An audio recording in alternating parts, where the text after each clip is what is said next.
Good evening, everyone. Good evening. I would like to welcome you all to our Dania Beach City Commission regular meeting. It is July 24th and it's 7 o'clock p.m. Call the roll, please.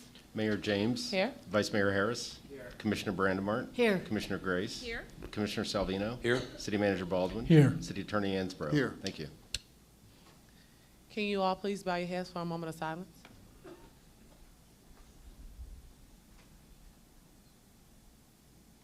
Thank you, and you can please stand for the pledge.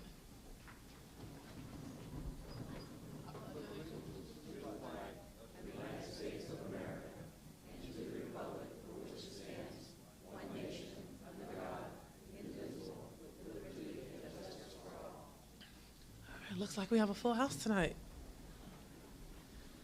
Thank you. Presentations and special approvals, special event approvals. We have a presentation, the Assistant County Administrator, Broward County Commissioners proposed penny sales tax for transportation. Welcome, Gretchen. Good evening. Thank you so much for having us, Mayor, Vice Mayor, Commissioners. I am hoping that we can get the presentation up on the screen for you all so that you can see it. I sent the link to the website. No? Okay. Are you able to get to the internet if I give you the web address, please?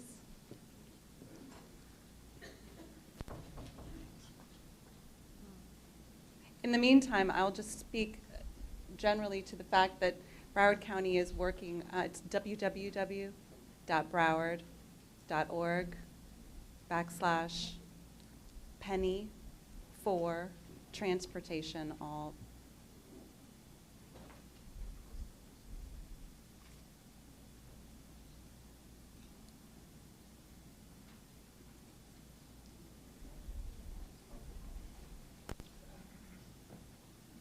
Oops, wrong beach.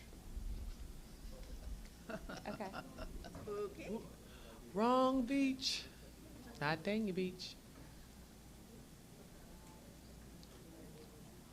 That's pretty cute, isn't it? And that is.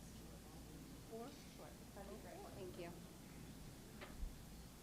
Thanks, Tony. There we go. Bingo. He's going to drive. Like, kick her off. So in 2016, the county and the cities worked together on an initiative for a transportation surtax and an infrastructure surtax. And in 2018, we are going for a full penny for transportation. We took all of the city projects from the infrastructure effort that were eligible under the transportation statute, and we incorporated them into the plan.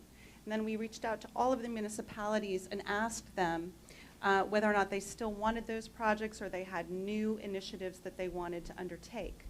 So at this time, we have about 700 city projects that have been submitted. We're still waiting to hear from some of our municipalities. We'd love to hear from Dania Beach if you're interested in keeping your 2016 projects or if you'd like to put in some new projects. So Tony, if you want to just click on projects in your city, what this is, he's going to scroll down to Dania Beach. What you'll notice is these are just the projects that the county and the state are proposing to do within the municipal boundaries of Dania Beach. So the first picture that you're looking at right now, these are the roadway projects, public works projects. These are all different types of transportation-related roadway. And I'm thinking there are some intersection improvements, which are those, thank you, the blue dots. There are a lot of school safety zone improvements.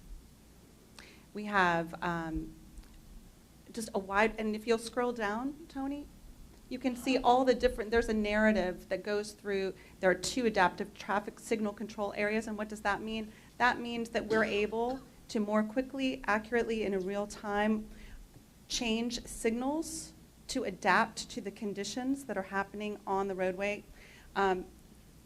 What we believe is that with all of the technology improvements and roadway and signalization improvements that would be implemented under this plan, that you would see better movement, less traffic congestion. And then if you'll scroll down a little bit, this is the map that shows all of the transit system improvements. And I want to introduce the two gentlemen that are with me this evening. This is Mr. Chris Walton. He's the director of our transportation department, and Tony Huey, who is the deputy director of our public works department. So they're here to answer any specific questions that you might have about any of the projects that are being proposed. I don't want to spend a lot of time because I want you all to be able to ask questions. I know that you have a very, very tight schedule. I also want to just bring to your attention that this website, again, it's www.broward.org, penny for transportation.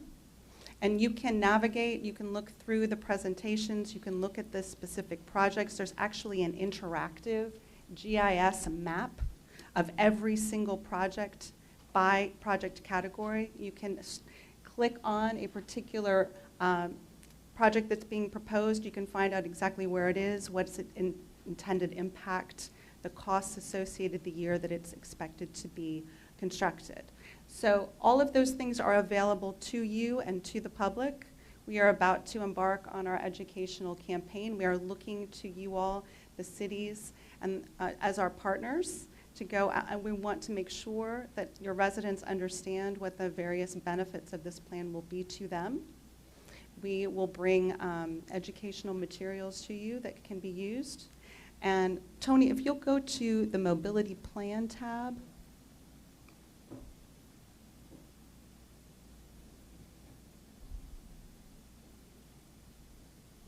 There's just we have about 17 different versions of Surtag's presentation, depending on the amount of time that's allotted and the audience. But I just wanted you all to be aware that this presentation is there. There are a lot of slides, so I can talk to you about the city projects that are, if you'll go back one slide, these are the projects that we brought over from the 2016 initiative. Within the next month, we're sitting with the MPO in each of the cities, and we're trying to make sure that these are the projects that the cities actually want. We're hoping that by the early September, we'll be able to have a final plan with all of the county, state, and municipal projects included in that plan for final approval. If you notice, the first slide says draft proposed because this is still a work in progress. We're here talking to you because we're interested in hearing from you and getting your input about the projects that you would like to see. Over the next 3 months, we've already been out to about 15 cities, and over the next 3 months, we're going to be going to a lot of homeowners associations and other city commission meetings. And if there's anyone in particular that you'd like us to work with on your staff to try to make sure that your projects are in a final form, we're happy to do that. Are there any specific questions? Commissioner Salvino. Yes, thank you, Mayor. I would think that what you have an offer here for the request for a penny sales tax, penny tax on the charter, would be something that we should put together with some of the city staff and invite the residents to come down to the atrium or somewhere in the city, and you could take all the time that you want to review that and take questions from all of them at that time, and then you could do the whole presentation. I would recommend you see the staff on that. We're happy to do that. Vice Mayor. I think about when you look at the program and the programs that I've already been to with the county at the Broward County Commission chambers when they first rolled out the program. I think it's very ambitious, and I think you said there's 700 projects. I think there's 786 to be exact, and all the projects that we have in here, I think are 18. Is that about that? Something like that. And they're very ambitious projects. But the thing that is most important is the fiber optics network that we can install. And if you can imagine getting from Hallandale Beach Boulevard up US 1 all the way to Hillsborough Boulevard and Deerfield Beach in 20 minutes, I think it's part of the initial 2020 plan that you should be able to get anywhere in Broward County, east or west or north and south in 20 minutes. I think it's ambitious, but I think that with the penny sales tax that we can do that. And I urge everybody in here to go to the website and check out the projects list, not just here in our city, but in all the cities that you go to on a daily basis where you work, where you go out to dinner, where you go and visit your friends, because transportation needs with the county and the MPO I mean, they have a plan that goes out to 2045, and this will help us get to that plan in 2045. So Gretchen, thank you very much for Of coming course. tonight. I appreciate that. Mayor, Yes. also Commissioner Salvino, we want to make sure the vice mayor is included on this review. We've met with the MPO. He's heavily involved with the MPO. So there are transportation projects on the table. I have a question. Do you have an estimate of the monies that would be generated from the penny sales tax? Yes, it's about $15 billion over 30 years. And how many, and what would be allocated to Dayton Beach? Well, it's still unknown because it's not an allocation process, it's a What's project. the estimate, right? If it was the estimate, you just said 15 billion, what's the estimate that will come to Dania Beach? I'd need to know what what projects you're proposing. Okay. Okay. It's a project-specific plan. And we have like 17 projects? Yes, if you keep the same projects from last time, there are also opportunities for you to submit new projects. And there are projects that the MPO they are currently looking at as part of their 2045 plan, which I am not certain what projects you submitted to them. That's why it's hard for me to say. Did it fail in 2016? No, the transportation piece passed, The actually. transportation piece passed? Yes. Okay. Okay. And I do just want to point out that there are actually many more. There are actually 700 plus projects that have been submitted just by cities. There are thousands of projects in the plan total. Okay. Well, any other comments? Well, thank you, Gretchen, for taking some time Thank out. you, And Mayor. I hope that you get with city staff and you all could discuss plans for maybe what Commissioner Savino has requested that you do. We would very much look forward to working with you. Thank you. Thank you. The Army Corps of Engineers had a conflict with traveling. They were slated to come and speak about the beach and the things that they were trying to do in immediate remedy to save our beach, but they will be here on next month. A presentation by the Florida Textile Recycling Programs. This is something I think most of us met with on the commission. We met with them, a recycling program that I think would greatly benefit our city and bring us some additional revenue. So we welcome you. Can we have your name and address for the record, please? It's Mark Douglas, Mark Douglas with Florida Textiles Recycling, and let him give you your address. Mine's 4291 West Fox Hill Lane in Weston, Florida. Okay, that's fine. And I'm Mark Douglas, chairman of Why Florida are Textile counties like Recycling. Marion and I'm chairman of Florida Textile Recycling. I live in Weston also. My address is 2920 Paddock Road, Weston, Florida, 33331. Thank you. We have a short 2-minute presentation on what the highlights of the program and what it's all about. So if we can play that, and then I'll talk for a few more minutes and then take questions. Okay. From you. Why are counties like Marion and municipalities like Davie, Florida, paid substantial checks every month, lowering their disposal budgets and receiving recycled credits? Municipal staff, administrators, and elected officials are tired of unregulated clothing recycling bins, creating not only a nuisance and an eyesore, but also a recycling bin free-for-all, with potential liability issues. Most of these graffiti-tagged overflowing bins have misleading information and are placed without the permission of property owners. Without a mailbox-style chute, these bins are not safe or secure. Florida Textile Recycling Programs, FTRP, has the solution. In the industry since 1986, FTRP knows the textile and clothing recycling business inside and out. Clothing recycling is an ongoing issue for municipalities. The unnecessary dumping of clothing, shoes, and textiles into local landfills adds tens of thousands of dollars each year to municipality disposal budgets. In fact, even with all of the charities, nonprofits, and for-profit companies' combined efforts, 85% of all discarded textiles still end up in landfills. With FTRP in place, municipalities can divert millions of pounds of clothing and shoes from their landfills and return tens of thousands of dollars each year back into their annual budget.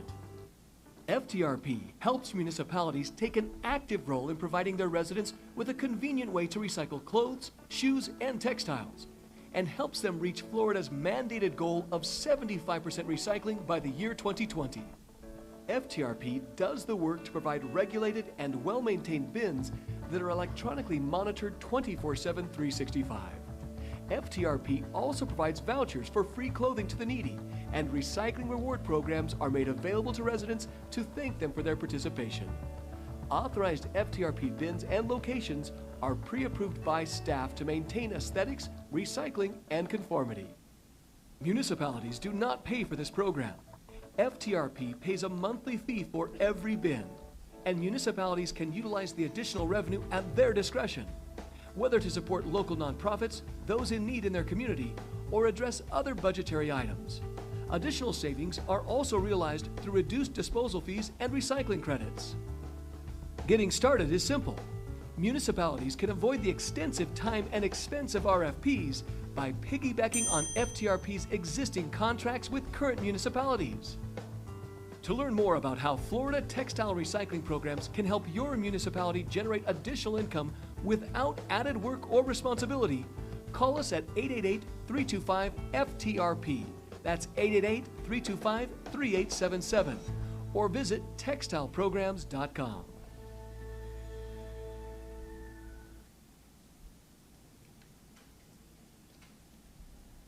Thank you again for the opportunity to make this presentation. Our program has been in existence for about 3.5 years with the town of Davie. In that time frame, we've paid the town close to $400,000, and we've kept a little over 4 million pounds out of the local landfills. In addition to the town of Davie, we have contracts with Marion County, the Duval County Public School Board, the City of Hollywood, the City of Green Acres, and the City of Boynton Beach. Our program, it has numerous benefits, not just financial benefits to the city, but there's also the benefits of the disposal savings for all of these items kept and diverted from the local landfills. We also have a voucher program where, for example, in Davie, we give them $5,000 a year worth of vouchers that they can utilize to give to needy people in the community. In a number of the municipalities, like for example in Davie, they use it to support their charitable endowment fund, which supports some local nonprofits in the actual town. In Hollywood, the majority of the money is going to the Police Athletic League and some other organizations like that. In some of the other cities, it's going for after-school programs, but it puts additional revenue into your budget that the commission and staff can use at their disposal to actually help people within the community. As far as the recycling effort itself, to encourage the residents to recycle these things, these items, as opposed to the majority of the people that throw things away. We offer recycling rewards. We talk to business owners and offer to hand out coupons from them free of charge in a way to encourage the residents to further recycle and access it. In essence, it's helping these business owners because it's creating some additional foot traffic for them, for local residents to support their businesses as well. So the program is so far, I believe, has been a phenomenal success. We've exceeded expectations from the municipalities that we're currently dealing with, and we anxiously look forward to the opportunity to work with the City of Dania Beach. Thank you. Commissioner Salvino? Thank you, Mayor. I got a couple questions. Yes, sir. What do you do with the clothing? What do we do with it? Everything is reused, recycled, or repurposed. We sell everything, and by being able to sell these items, that's how we're able to pay the revenues to the municipalities. Okay. What caught my ear, and I have spoken to the City of Davie and Hollywood both on this program, just to comment to the commission, if the vouchers are very important to us, I think if we were to pass this, I think that this money, if we should do anything, should be allocated and put in our charity fund, that we can use that to give back to some of the things that we can. And since I don't think it should go in the general fund if we do something like that, I'd like to make that clear to the commission. I think it should go back into our charity funds. We could add charities to our list. This is found money if we decide to do this, and that the money can be allocated to other needy people as well. I think that's what it's all designed for. Thank you. Commissioner Grace? I was very skeptical when this came before us before because I remember the problems that we had with Salvation Army and especially on Dania Beach Boulevard and Federal Highway there. The homeless people would go in and tear the boxes apart and pull out what they wanted and left everything on the grounds. So your method is a little bit different. It's a locked box that you will only be able to assess what's in there. Am I correct? Yes, ma'am. The Okay. bins are all galvanized steel, they're powder-coated paint, and they have a mailbox-type chute for safety and security. So once something goes in the bin, it can't come back out. We have sensors and technology in every single bin that monitors the fill levels of these bins, so they will never overflow. We get text and email notifications as the bins are filling up, and that's how we know when they need to be serviced. We service all bins a minimum of 1 to 2 times a week, or more often as necessary. We also have a designated representative that goes around on a daily basis to monitor the exterior of every single bin. In the past, many municipalities have had issues with people dropping these bins without permission on private property or public property. A lot of times they're in the right of way, then they don't service them properly. Also, there's no clear signage on the bin, so people are sometimes misled of thinking they're giving it to somebody to a nonprofit or something to that effect that they're really not. All our bins are clearly marked. They all have custom design labels for each municipality, which you will approve in first with the new logos that you have that could go on the bins. And then we, like I said, we monitor the exterior of every single bin. So if anything is ever left outside a bin, and I cannot promise you very honestly that somebody won't leave something outside a bin, but I can promise you that we'll have it cleaned up long before your staff probably knows about it, because we do monitor the exterior of every bins. And if any bins do show up in the city that do not belong there, we also take care of that as well. So in essence, we can reduce the burden on some staff as well. In Davie, for example, and the other municipalities, if a bin shows up that doesn't belong there, we take the bin and place it face it up against the wall, so there's no business reason whatsoever for that rogue operator to have that bin there. So the next time he comes, there's not going to be anything in it because it's facing up against the wall. We don't remove anybody's bins or damage any bins, but that's how we keep order, if you will, within the municipalities that we do have these contracts with. My other concern was that we do not have them on our major avenues as Dania Beach Federal Highway, because we're trying to make Dania Beach more appealing for tourists and for residents and for businesses and for those people that are going to come and spend money in Dania Beach to make it look neat and appealing. So that's something that we're going to ask the staff to please make sure that we work on that.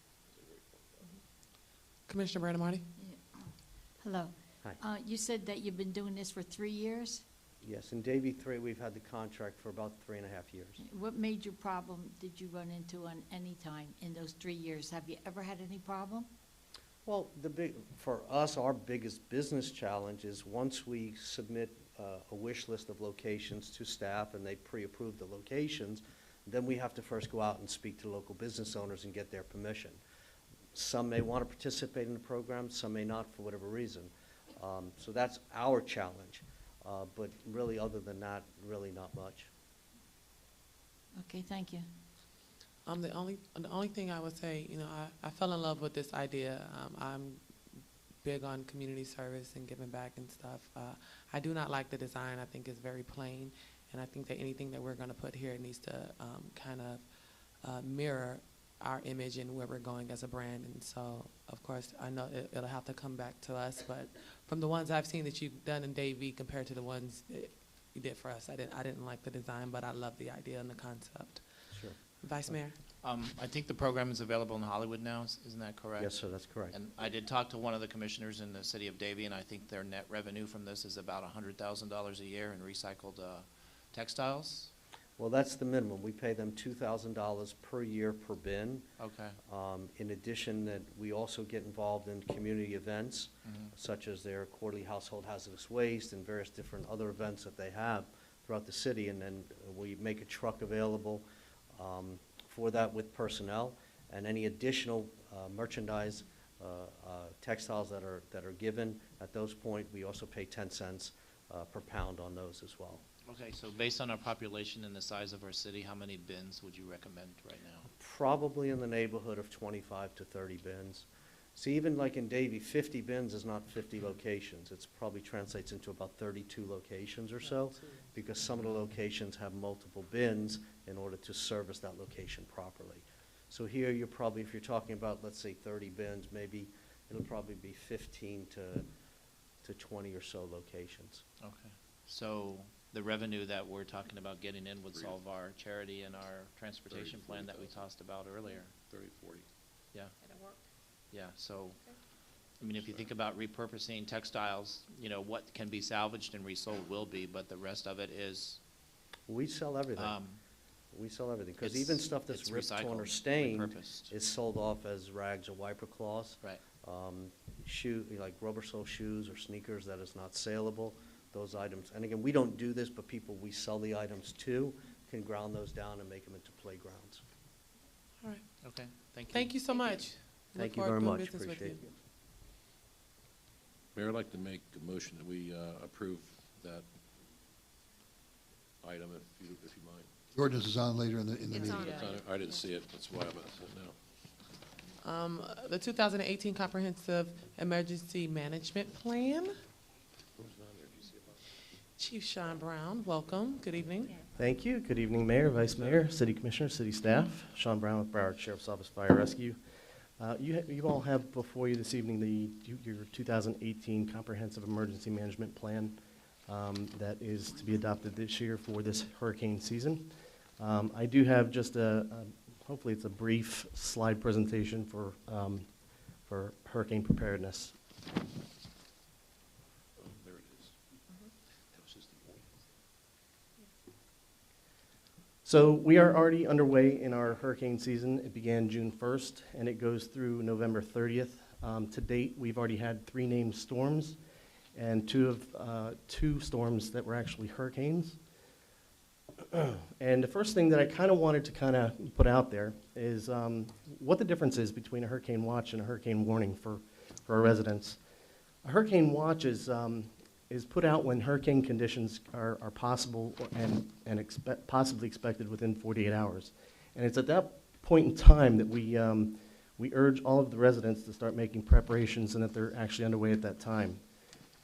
A hurricane warning is actually when hurricane conditions are expected within 36 hours. And hopefully the preparations are at least well underway and hopefully getting towards a completion. So a lot of people, the scary part of the storms a lot of time is the wind. And the thing I want to stress right now is a lot of times it's not the wind that's the dangerous part, it's the storm surge. It is the #1 cause of death in hurricanes. And the reason I bring this up is because we do live in, a lot of the residents live in a coastal area, which could actually be affected by a storm surge should a storm arrive this way. So what is a storm surge? It's basically just wind and pressure that pushes water. It's an abnormal rise of water generated by storm's winds pushed onshore near a landfalling tropical cyclone over and above the astronomical tide. Everybody knows we have tides. We have low tide, we have a normal mean tide, and we have high tides.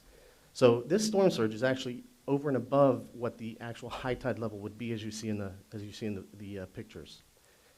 This is kind of like just a split view of an actual hurricane storm, if you will. And if you look as the storm approaches from the left of the screen and pushes onshore to the right, you can see that the water, which is, let's see if there's a little whoop right in there, that water is actually pushed up and driven by the pressure and the wind. As it approaches shore, it actually pushes upward as waves typically do, and causes that storm surge or the rise in water. And this is where the danger part is in the storms for a lot of people that decide to weather the storm out if they're along the coastline. I don't know if I can get this. I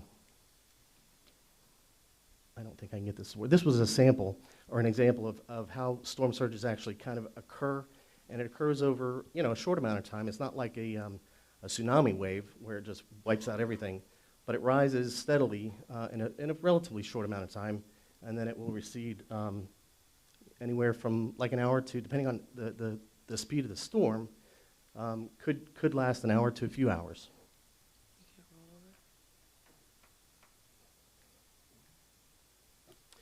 Okay, so what we urge you to do is have a plan. We urge you to hold a family meeting, if you have a family, and discuss what the expectations are. Discuss if you have any evacuation needs, when, where you plan to evacuate, how you plan to evacuate, should the need arise. We urge you to protect any documents and any assets. If there's any way that you can, pull computers up off the ground, pull any kind of electronics up off the ground, secure or cover any kind of paper documents to prevent them from being damaged by water. Secure your home and assess your home for any vulnerable areas. Now, there is something that I kind of wanted to point out here. A lot of people have hurricane shutters, and a lot of people put up plywood. Just something I want you to be aware of, our folks here in the city. When you put the wood up and you put the shutters up, just kind of think fire safety. Most bedrooms that have been designed over the past 50 years in the homes are built according to code. And in those codes, it provides for a primary means of egress, which is typically out the door of the bedroom, down the hallway into an exit. But most of them now have secondary means of egress, which are the stairs. Stairs. The windows in your bedroom. So when you put those shutters up or you put the plywood up, you now have blocked out that secondary means of egress. Now, we all got to do what we got to do to keep our homes and our family safe during the storm.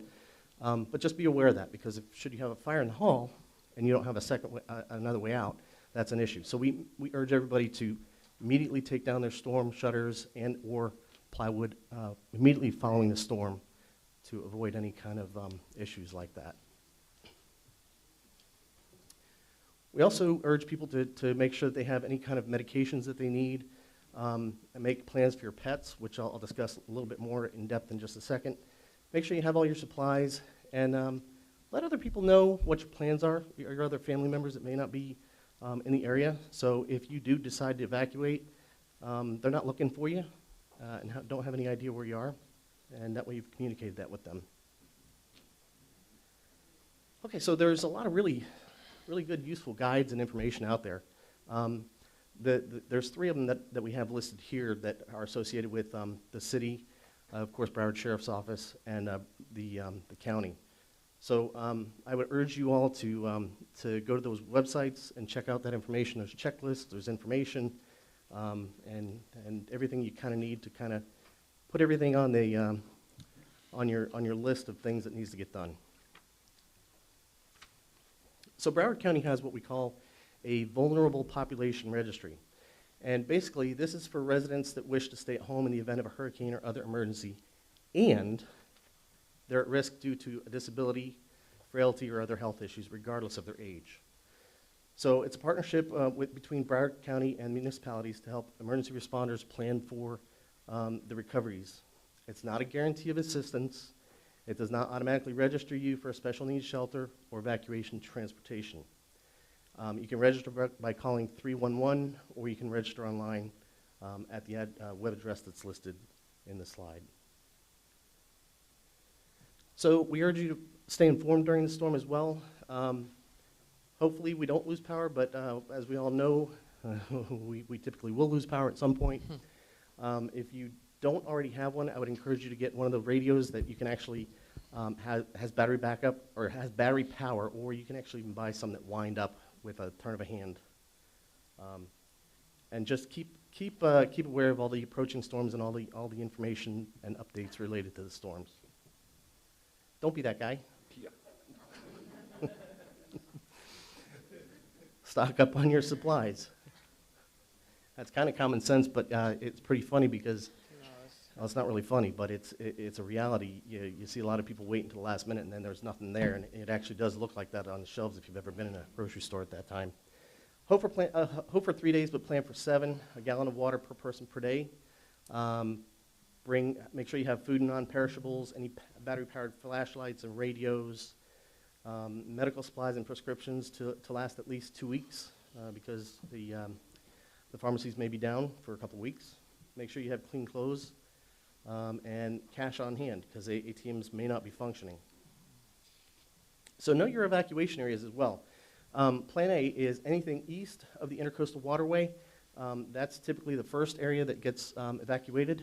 And the second, Plan B, is the areas east of US 1, which is also known as Federal Highway.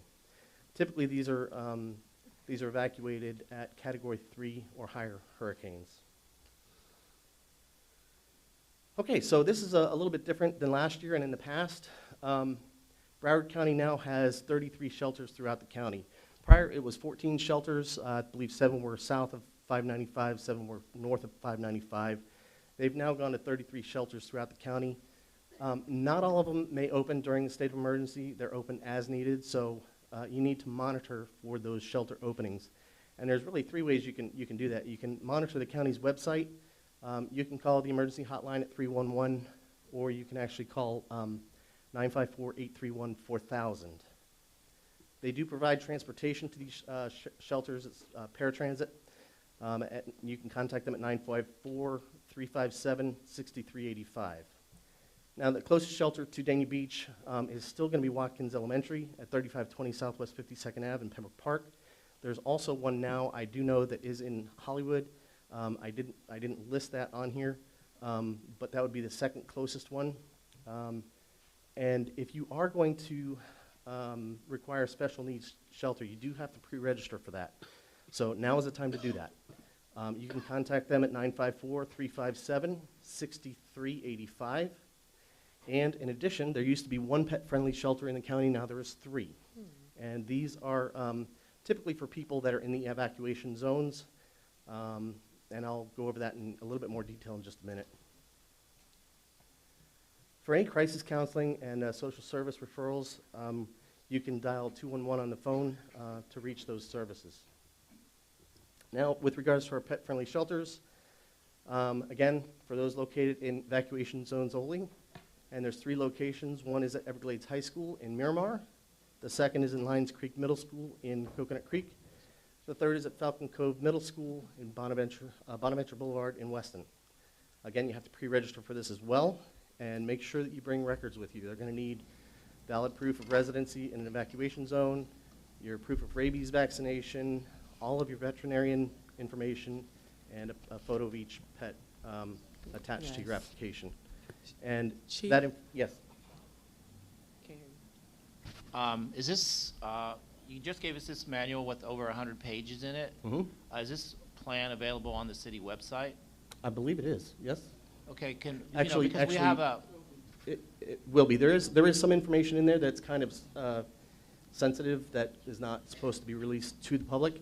That plan is primarily for the city and the plan of action should a disaster or an emergency for the occur. residents or for the? For the city staff, Okay. the city leadership. Because you just gave this to us. Can we have a chance to review it? And Absolutely. then the next time come back and have questions rather than taking your time to go all the way through it? Because we have a very full agenda tonight. Absolutely. Would that be okay with you? Sure. Okay.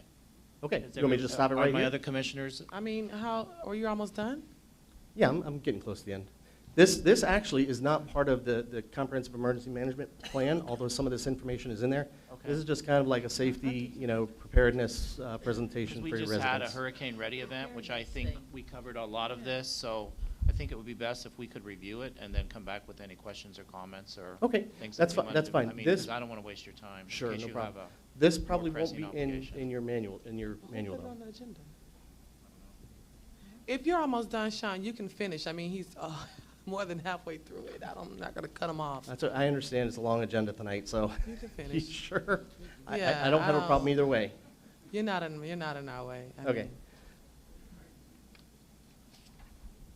All right, we also encourage you, if you do need 911, please don't call us during the storm unless it's actually a true emergency. We do get to a point where we pull the trucks off the road when the wind conditions prevent us from doing so safely. Generator safety, we just want to make sure that you confirm that it's functioning well before the storm. Make sure you use it outside in well-ventilated area. Make sure that you have CO monitors, carbon monoxide monitors in your house. This is the silent killer. And if you do use a generator in your home, you will die, more than likely. Don't store fuel inside, and don't install your portable generators on your house power as it can feed back into the electrical grid and possibly injure an FP&L worker. Dania Beach actually has a program called Code Red that we use. You can register for it online at daniabeachfl.gov/Code Red. What this is it's a program that's used to send emergency notification by phone, email, or text. It also provides evacuation notices, utility outages, water main breaks, fire, etc. There's mobile apps for it. I've got it on my own personal phone. It works great. It's an excellent thing to have. I strongly encourage you guys to check it out. There's a couple other useful apps. FEMA has an app. NOAA has an app. Both are available for Apple and Android. They're both great to have to help kind of give you hurricane tips before and also track some of the issues going on during the storm. Those are some important hurricane contact numbers. I'm not going to go through them. You can see them up on the screen. Those are in the comprehensive emergency management plan as well. And this is our final slide here. The city does take the time to prepare the city properly. They take a team approach and a cooperative effort. There's many staff meetings prior to the storm to prepare for it. They make sure that all of your facilities are secure, including the pier areas. The storm drains are cleaned, that all of the lift stations are up and running and backups are on standby. They do deploy the city's emergency operations center, which the primary one is here at City Hall. And we do have a West EOC capable at the District 2 station on Southwest 30th Ave. That's all I have. Commissioner Grace? No, you Any didn't questions? have, I'm sorry. He was like out of breath trying to That's rush. okay. I'm trying to Thanks, get it Vice done. Mayor. The EOC, we worked out some type of agreement with the Morrison Hotel to make sure that we will be able to move in there because we ran into some problems Yeah. here. That, last I year. believe, We is have still in worked the it works. out with them. We need a written agreement, but the initial EOC will be City Hall. And then won't if be it here. looks like the hurricane is coming, then we'll move over to the Morrison. Okay. Not here. Okay, Thank that's you. all I have. We did sign up a lot of people for Code Red when we had the hurricane readiness here at City Hall, so hopefully they'll share that information. And if we don't get the structural things done with the City Hall's EOC, I won't be there. We're not having a I'm with hurricane you, here, Mayor. so Yeah, I'll not, see you at the Morrison. yeah, that's where I'll be somewhere else. I won't be here with the roof coming off. It won't be me. No. A special event request from St. Ruth Missionary Baptist Church for their 110th. Congratulations, St. Ruth, on 110 years. The 110th anniversary parade to be held on August the 11th from 9 a.m. to 12 o'clock p.m. Do we There are have any no issues? Move the item. Second. All in favor? Aye. Anyone opposed? All right. Special event request from Broward County Environmental Planning and Community Resilience Division for a beach cleanup on Saturday. That is September the 15th from 9 a.m. to 12 p.m. At 300 North Beach Road. Are there any issues? No issues, Mayor. Move it. Second. All in favor? Aye. Anyone opposed? No one. All right. Citizens' comments. You have 3 minutes. You put my little time on. You have 3 minutes. Please state your name and address for the record when you come up, and your timer will be up there. It will be Diana Cullenden.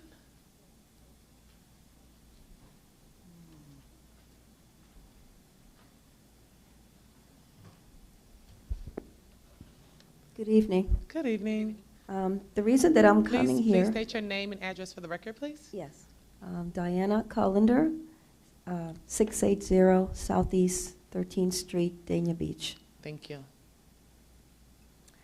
The reason that I came here tonight is to ask the city to put proper bicycle lanes on the main roads and side streets. I, along with many other bike riders, have no real bike lanes to ride on and feel very unsafe. There's a lot of new construction sidewalks being built on the beach and around, and I don't see any bicycle lanes being built. I have lived here for 47 years, and we use our bicycles for transportation, shopping, to run our errands, and there's many of us out there. It's really life-threatening almost to be able to ride on the streets that you're literally in danger because there's no real bike lanes. There is a couple of cities, I think, in Weston, and I think on the west side, Ravenswood, that they're putting some bicycle lanes, but there's certainly not enough lanes, especially on US 1 or going to the beach, east and west. And I feel it's unfair to us because people who use their bikes, we need proper lanes to be able to ride and feel, safe. I've lived in other cities in Europe and around, and their bicycle lanes are quite effective. So that's what I'm here for to say. Okay, well, thank you, Diana. And you may or may not know, or you don't know, that we have plans already. And I don't know what year we're in before you see it, but we've already approved plans that will add bicycle lanes to not only Dania Beach Boulevard, but I think to Northwest First Street, or is it around the casino, all of those places. So you will see some improvements in that area that you're talking about out west. That's Dania Beach as well. And so that's something that the county has done, but it's coming. I hope so. Thank you. Thank you. Don't forget to go to that bicycle shop in Hollywood. Shameless plug. Look at that. Robert Shapiro. Good one. Hey, why is that, right? You guys plug your seniors club. Too many people complain, not enough people compliment. I need to please compliment. state your name and address for the record. Robert Shapiro, 2860 West State Road, 84, Dania Beach, Florida. And I am the president of Master Development, dealing with the city on many different occasions.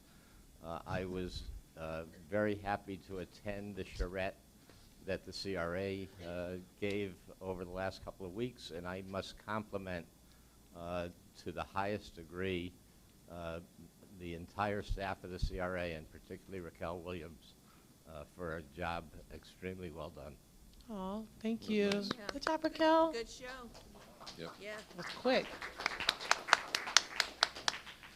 Mr. Shandarosa. Good evening, Commissioners, Vice Mayor, and staff. Sean DeRosa, 408 Southeast 5th Street, Dania.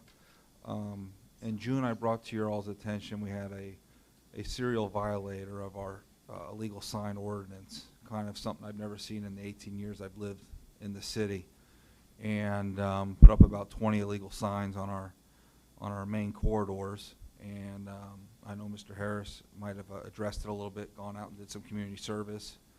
And he never took them down. And then in July, he put them back up. He put up like another 20. And I know I've sent you the public records. This gentleman has kind of an untrustworthy track record, spent some serious time in prison. And I wanted to bring it to your attention that, first of all, I appreciate you following up with Mr. LaFair. And I appreciate Mr. LaFair trying to work with you all to solve the problem. And I'd like, the city residents to know that I'm trying to get the illegal signs cleared up in our city. People shouldn't be polluting our city on a regular basis. I mean, you have the Shanghai Spa. Every week there's an illegal yard sign out in front of Shanghai Spa. So I just want to see if the commission, Mr. Ansborough, Mr. Baldwin, if you could give Mr. LaFair a little more authorization to approach the property owner where we know these illegal signs, these serial repeat violator or illegal signs are originating from, to put the property owner on some type of notice. And if you could allow me or appoint me to work with the city in terms of trying to expand our ordinance or broaden our ordinance to make it a little more sensible so it's easier for you all to crack down and be a little bit more firm with the serial violators of our illegal sign ordinance. The other thing I wanted to bring to your attention was with regards to the Airbnb, you know, whatever feedback you can allow the public to give you all, I would really appreciate it. I don't think anyone has the monopoly on the best ideas. I know you mentioned you're going to the League of Cities. They were going to talk about Airbnb.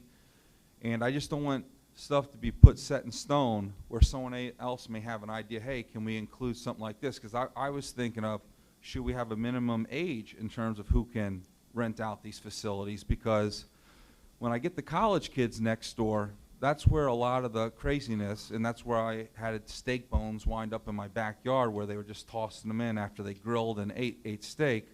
But I don't know if we could have a minimum age. I think we should definitely have a secondary property owner manager be available, because you have people that are sick, you have people that celebrate certain holidays, you want to make sure they're available to respond to anything that may come up. And I would appreciate if you follow up with staff to allow me to be involved and open it up to the city residents. Thank you. Thank you, Sean. Commissioner Brandon Marty? You know, Sean, I would never give you authority to work with somebody here. I'm telling you to your face, or any other resident. You don't get paid to put your life out on a line because you're having a fight with somebody over a sign. Just like the guy that was just killed over a parking in a handicapped spot. So we never ask you or any resident to put your life out there. That's what they get paid for. They got the gun. As far as the Airbnb goes, all of us will be going to the League of Cities, and that is going to be up for discussion. Other than that, we have no jurisdiction regarding age or anything else other than if they are properly have a license to run it. Am I correct on that, Mr. Ansborough? We have probably one of the best ordinances on vacation rentals in the county. We don't regulate age. We do have all kinds of regulations, including those for people who have to be contacted in the case of an emergency, plus alternate backup for those kinds of people. You should read the ordinance before you criticize it. It's a very well-written ordinance, if I must say. Right. Vice Mayor?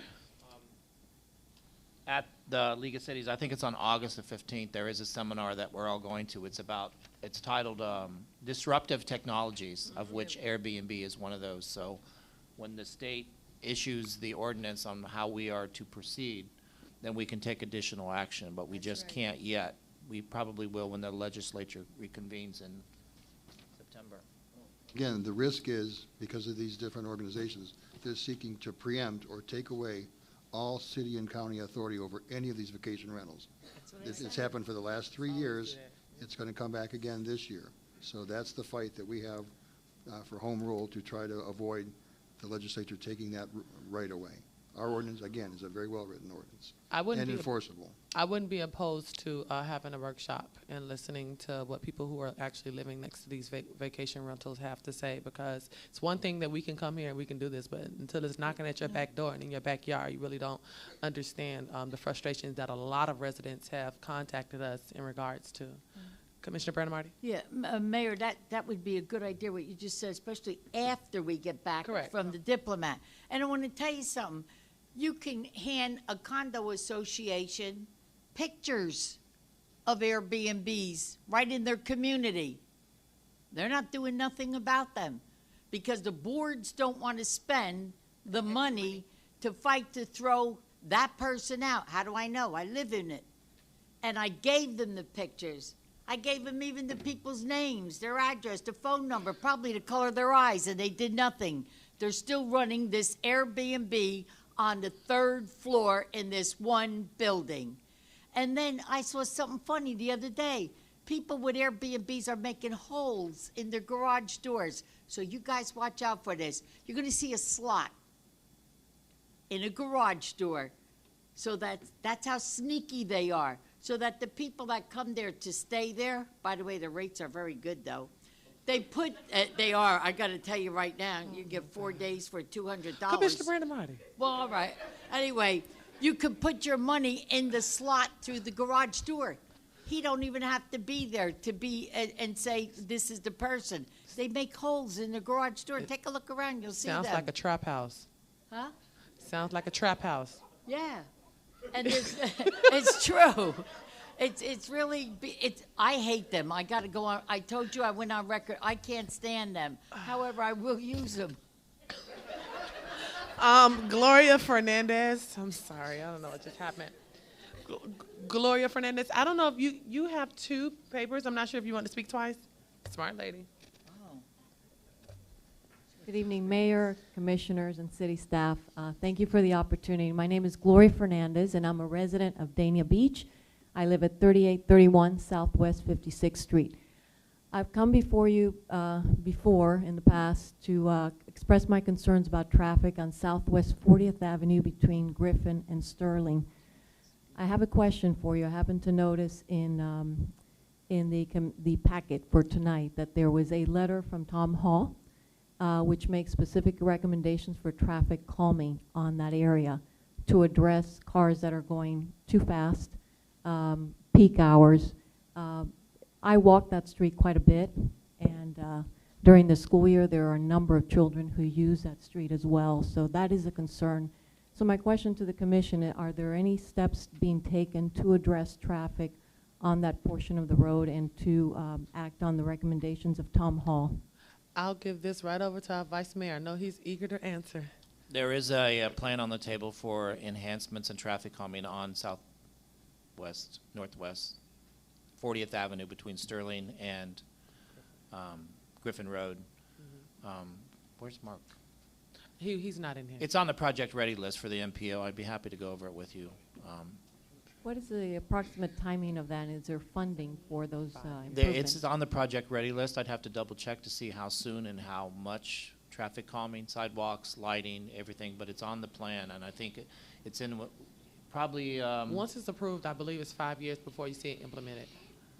100%. I mean, they can make certain enhancements immediately, but the MPO has the funding, and it's on the project ready list. I can't give you an exact time, but it's on the plan. It's on the list. And we had already put some sidewalks on there for the Yeah. OASIS program. Yep. So Thank you. It's certainly a step in the right direction, so it's I a huge appreciate step. it. Thank you.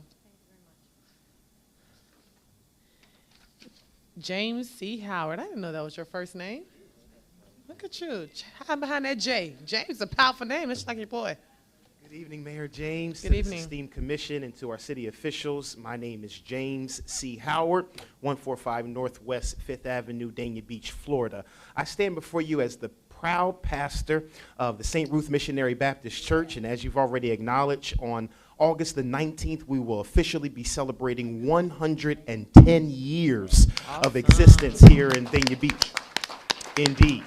Indeed, I do want to remind the commission that we are the oldest black institution African-American institution in Dania Beach, being merely founded 4 years after the incorporation of this city. Not only that, but we're one of the oldest institutions in Dania Beach abroad. And therefore, I just wanted to invite you, Mayor James, and all of the commission to join us, and our city officials to join us on Sunday, August the 19th at 10 a.m. Will be our official anniversary celebration from 10 a.m. generally to around 12 p.m. We want to see Lottie Dottie and everybody join us, all of the community. We want everybody to come out and to have a good time in helping us celebrate 110 years of existence. Of course, Mayor James, we would love some formal reflections from you, and we just want to we want the entire commission to come out and to party with us on Sunday, August the 19th at 10 a.m. Thank you so much. Oh, not only that, but I do represent, with my 1 minute and 40 seconds left, I do represent a few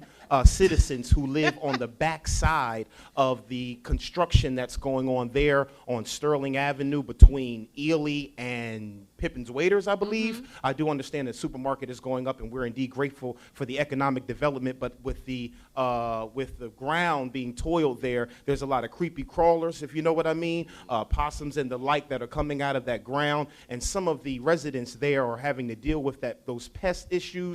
I would just simply ask, I know that as private citizens we have to deal with our own personal pest control, but if there's some kind of support that the city can give to some of those individuals that are living in that area, that would be absolutely phenomenal.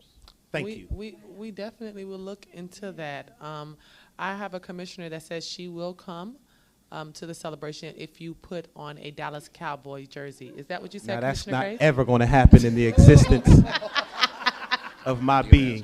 Philly forever. Commissioner Grace has something for you. Don't go away. Don't go away. Commissioner Grace? You really serious about that? Yes, he is. Well, that's okay. I'm still going to be in your parade. Good. But there is a conflict. We will be at the League of Cities on the 19th, so I don't know, maybe we can just send a representative, because we do have voting delegates that have to be there. I know that Bill and, is it me? Or some? Oh, it's me.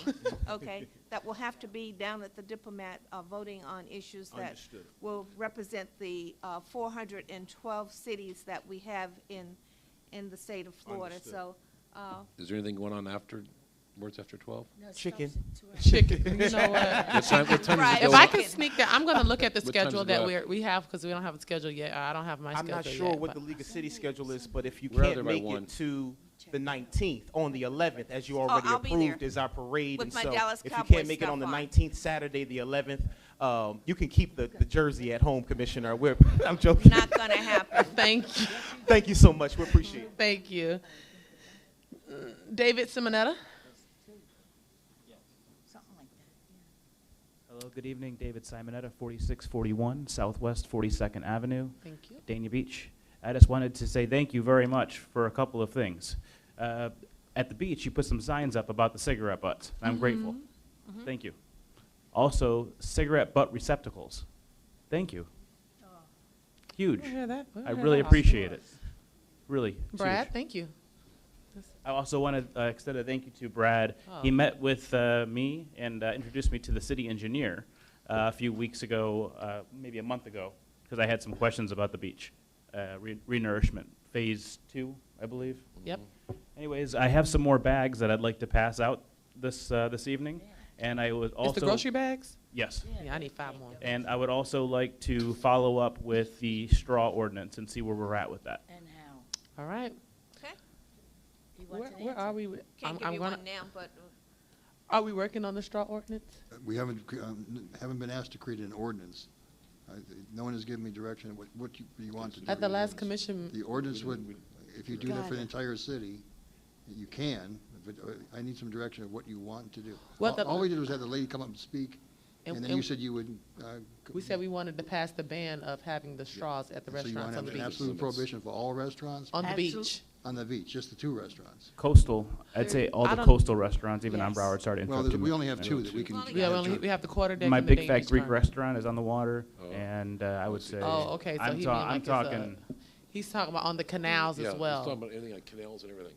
The other restaurants are So the doing tiki it. There's no bar. reason for anybody to have the plastic straws just in That's general, right. but Okay, so we'll look into it, yes, with but we you. definitely, is that the support of the commission of, Oh, of all yeah. the coastal restaurants? Yes. Okay, yes, Things on water, you mean? things with water. how, can we make? Can I interject? A quick. How about east of US 1 plus coastal restaurants? I think that's. East of US 1? Part of the problem with this, I just have to tell you, even like for the city of Seattle, it's going to do it, but they're giving people the They're phasing opportunity out. to phase it out. That is Yeah. correct. So I'm going to have to draw something out that is not immediate. got to give them time. That's correct. You're supposed They to have plastic vendors and straws. they have to move to a different product, so. What we're seeing in Hollywood, sorry to interrupt you, what we're seeing in Hollywood right now is that a lot of restaurants are phasing it out, but it's taking a lot of time. Yeah, it's- And they're too much time. Especially at the bars there too, at Marriott. Okay, so what areas do you guys want? East of US 1? They should stay off the beach, that's for sure, plastic. So I'll say east of US 1, is there support for that? Yeah, For now? for now. Well, no, East of the intercoastal for now, and then we'll widen it. I think the coastal should be 2. And for us, that's the That's 2 only 2 restaurants that we restaurants. control. We have Yes. leases with both restaurants. We can ask them, and if they don't, we can pass an ordinance to prohibit them.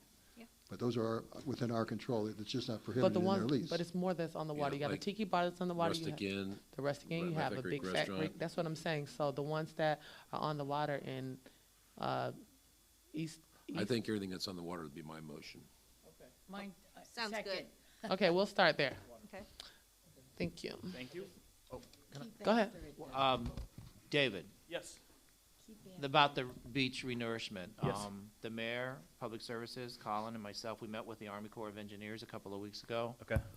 We have 125,000 cubic feet of sand headed this direction sometime Yes. in late December or January. That's about 1,000 dump trucks full of sand initially to start. So it's coming. It's just because of the permit Time. process and the availability of sand and the quality of the sand, it all has to go through a very stringent process, but it's coming as fast as we can get it here. 125,000 cubic feet of sand. Thank you. And Vice- the thing that prohibits that from coming faster is because of turtle season, and you can't have any equipment on the beach unless it's a shovel. And because of the large amount of sand, we have to wait till the turtles nest and hatch, and then we can bring the sand to the beach. Okay. That's wonderful to hear. If I could just interject for just a moment, take it one step further, is my concern wasn't with the beach because as Mr. Kane has educated me on, and the city engineer, is that the beach actually has a natural out and in. My concern is more about the construction of how the pilings and whatnot, what the work that was actually done in phase one. For example, the pilings were not set properly, and they should have been down to code 8 feet under. And as you can see, the pilings were actually only 5 feet tall. So that's the reason why they came out. So my concern was to go after and speak with the actual They'll be person here. behind putting the pilings in the ground. Okay. My concern wasn't necessarily with the sand. Obviously, that's an aesthetic thing, but it's more with hey, I'm a boater, and I don't want to hit a piling doing 30 knots on the ocean. Thank Or you. Have a good evening. The other, Thank you for the bags. thank you. The other three comments, I'm going to leave them as they are with item number 8. We still haven't gotten, oh, thanks. And I used mine. Public safety reports.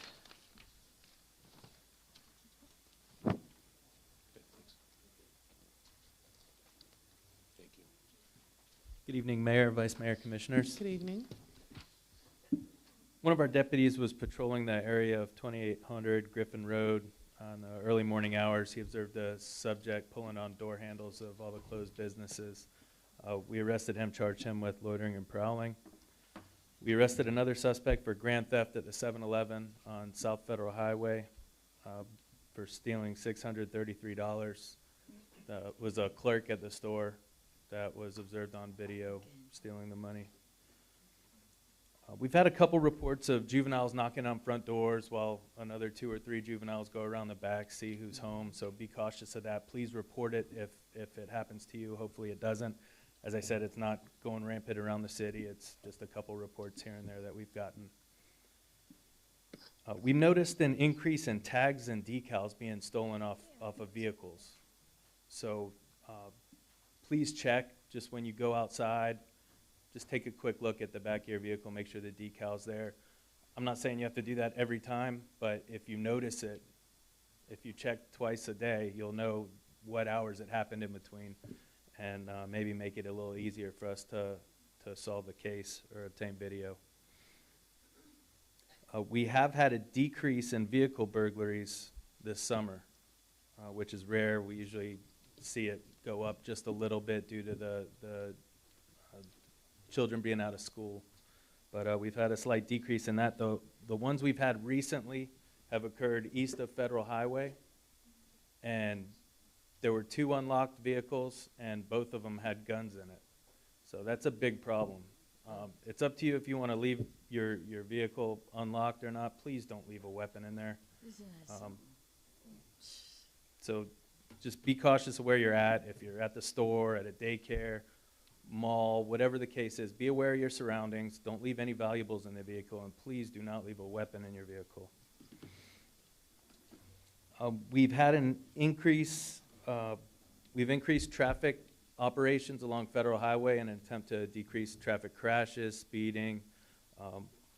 It has been successful so far. We're going to continue with that, and we've also increased patrols on the beach at all hours, probably from 10 to all hours of the night. That concludes my report. Any questions? Yes, I had a resident call me today, and she's been calling me nonstop. A few residents have, back on that same property. Is that Sixth or Fifth? Fifth Ave, I know exactly Yeah. where.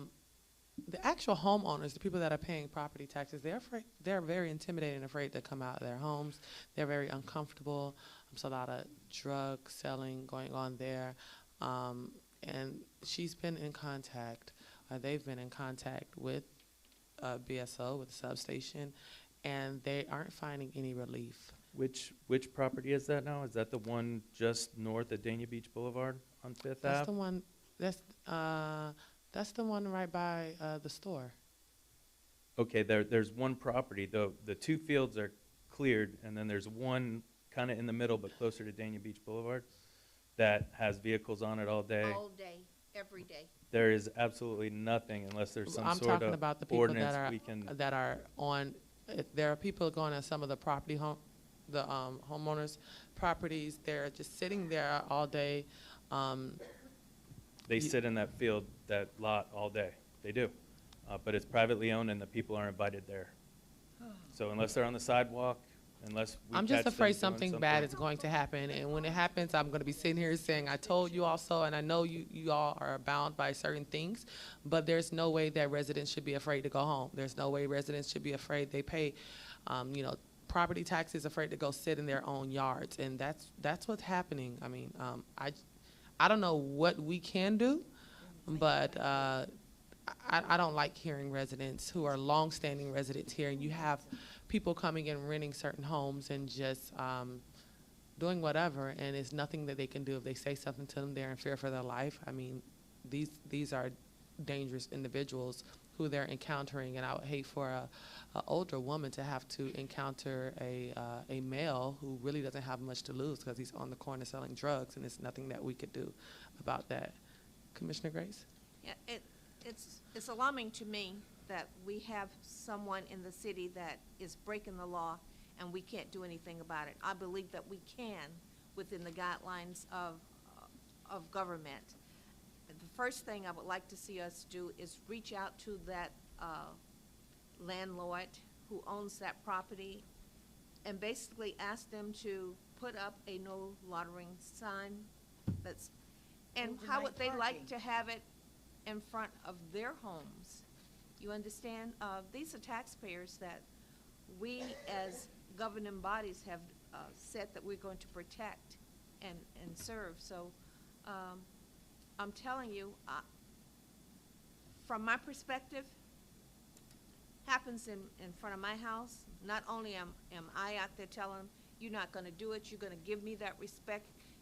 You show me where you pay taxes in this city, and I'll tell you what your rights are. You don't pay taxes in this city, you have no rights. Get the hell from in front of my house. Okay? That's me. Lieutenant Stallings spoke to Mr. Collins today, and he has the no trespassing signs on both sides of this one lot that we're talking about. Maybe we could set up a meeting with that property owner. He's very nice. He just invites his friends to drink out there all day. Let Chicky talk to him. Commissioner Brandon Martin. Now I understand.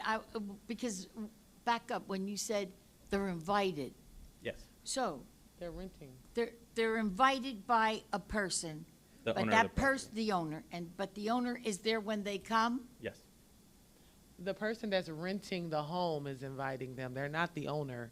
Wait, maybe I think we might have the think wrong you go property in about question. talking about two different houses. It's an empty lot. Well, it might be two different houses, but it's the same people that's everywhere on that street. It's the same exact people. If it's an empty lot, why can't you just put no overnight parking there? They're not there overnight, just from the morning till What do they're they do done. there? They just drink. Drink and and smoke sell and drugs. sell drugs. And the owner knows it. The owner invites them. We go out there. We stop out there quite often, because if there's somebody on Mr. Collins' property, they need to go, because he doesn't want anybody on his property. Why don't we buy that property like we did Smith's? That's what I always say, saying. throw them out. Well, the Collins aren't selling anything. If you Well, know then them they're like gonna I live know. with the problem. But it's not them. It's the residents. It's the other residents that's living with the problem. I feel sorry for them because they have to live with this. But by all means, if there's any ordinances, codes, crimes taking place, we'll take care of that. That's not a big deal. Okay, thank you.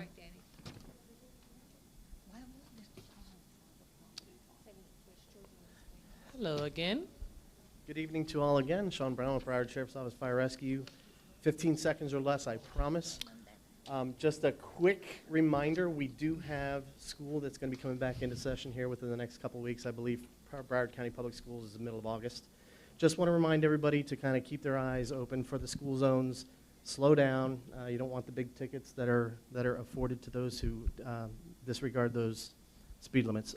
But more importantly than that, just the safety of our kids. Please keep that in mind. Thank Any you. questions from Commission? Nope. Thank you. Have a great night. You too. The consent agenda, do we have any pulls? I have 7 and 8. And he has to read 11. 7, 8, and 11. Yes, sir. Motion to approve with the exception of 7, 7, 7, 8, and 7, 11. Slurpee. Second. All in favor? Aye. Okay.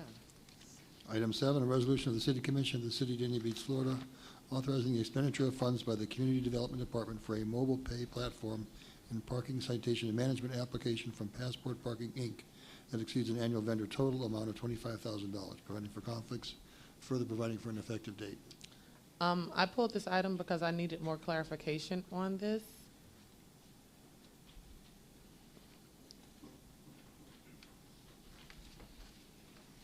Is this a brand-new application form?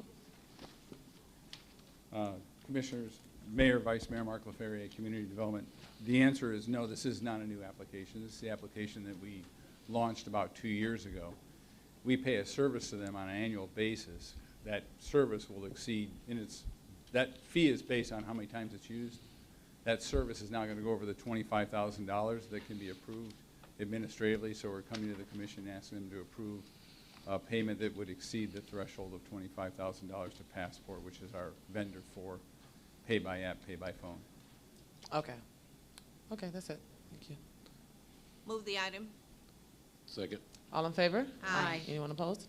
Item 8, a resolution of the City Commission of the City of Dania Beach, Florida, authorizing the proper city officials to execute a 1-year renewal of the existing agreement with Staffing Connections, Inc. to provide school crossing guard staffing services in an amount not to exceed $119,258.40, providing for conflicts, further providing for an effective date.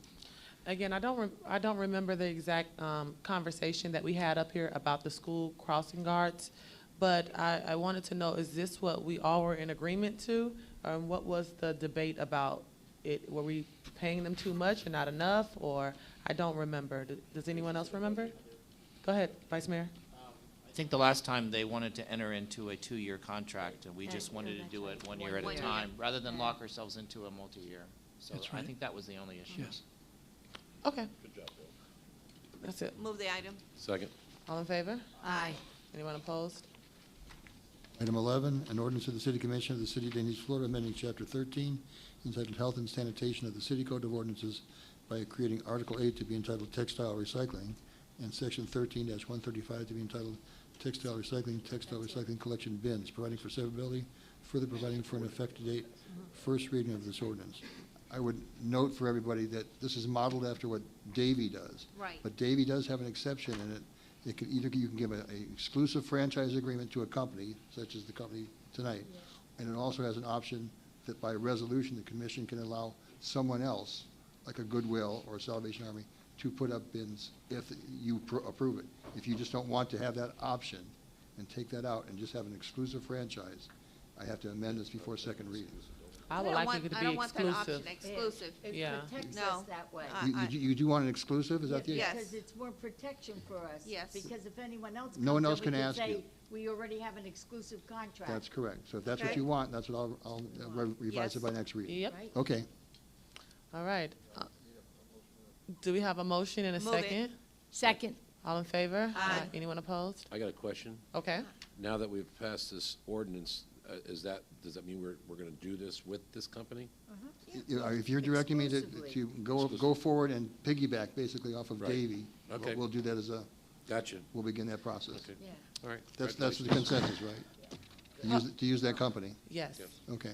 Public hearings. I did get a request before the meeting. I didn't know that it was going to take this long, but I did get a request that we move the last item up because we have someone that is very elderly in the audience. That's fine. That's fine. That's fine? All right, so we're going to start. Dania Oaks? This is for the Dania Oaks. Okay, there's two items. Oh, okay. First is a resolution of the City Commission of the City of Dania Beach, Florida, approving the site plan SB 1518, submitted by BC Dania Oaks LLC for property located at 5461 to 5525 Southwest 40th Avenue in the City of Dania Beach, Florida, as legally described in Exhibit A, a copy of which is attached to this resolution. Providing for conflicts, further providing for an effective date, continued from the April 10, May 8th, and May 22nd commission meetings of this year. And the next resolution is related, a resolution of the City Commission of the City of Dania Beach, Florida, approving the Oaks Place plat, PL 13-18, submitted by Baseline Engineering and Surveying on behalf of BC Dania Oaks LLC for the property located at 5461 to 5525 Southwest 40th Avenue in the City of Dania Beach, Florida, as legally described in Exhibit A, a copy of which is attached to this resolution, providing for conflicts, further providing for an effective date. This was also continued from the April 10th, May 8th, and May 22nd commission meetings. These items, as well as one or two others on this part of the agenda, are called quasi-judicial items. Anyone that's going to speak tonight and address the commission, including city staff, has to stand and take an oath. Lawyers don't have to take the oath. I don't know why, Dennis, unless you want to do it on your own. Anybody who's going to speak tonight, anybody who's going to speak tonight on this matter, swear, affirm, testimony to give with the truth, whole truth, nothing but the truth. Thank you very much. Please be seated. Commissioners, if you've been contacted either for or against this application, you would disclose that under I the have. Jennings rule. Can you just briefly decide? I've spoken to a resident, and I've also spoken to Mr. Mealy. Okay. Mr. Mealy made a phone call to me as well. Just a discussion was coming up. Okay. Okay. Anybody else? Same things? Yes. Okay. All right. Okay.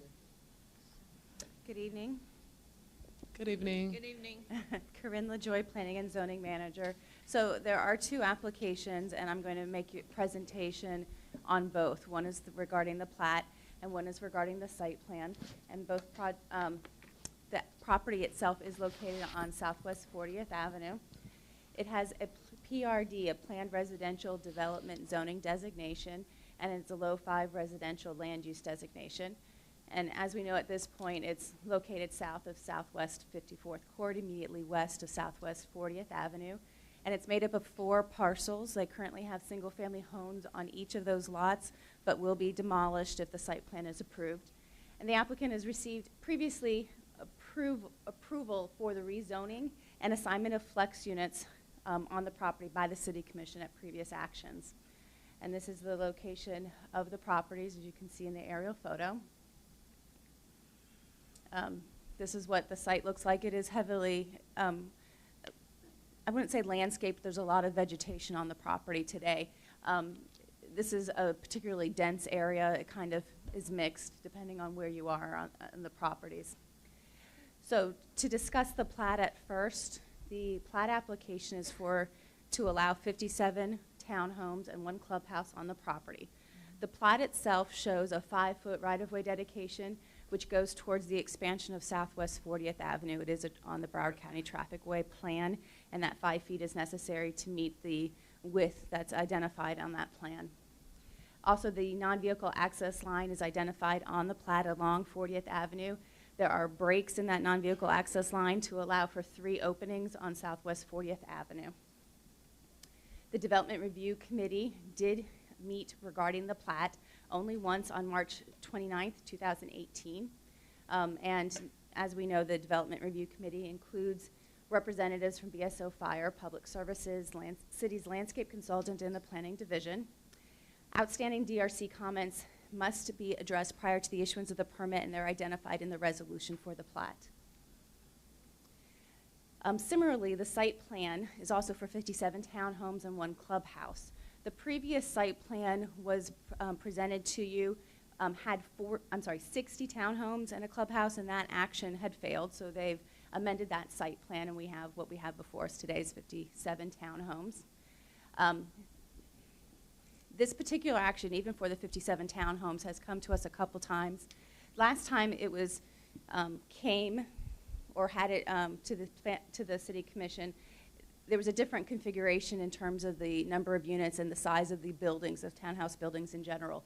What we originally saw were these buildings were between 4 and 8 units, so they were longer buildings. And those were located on the west property line.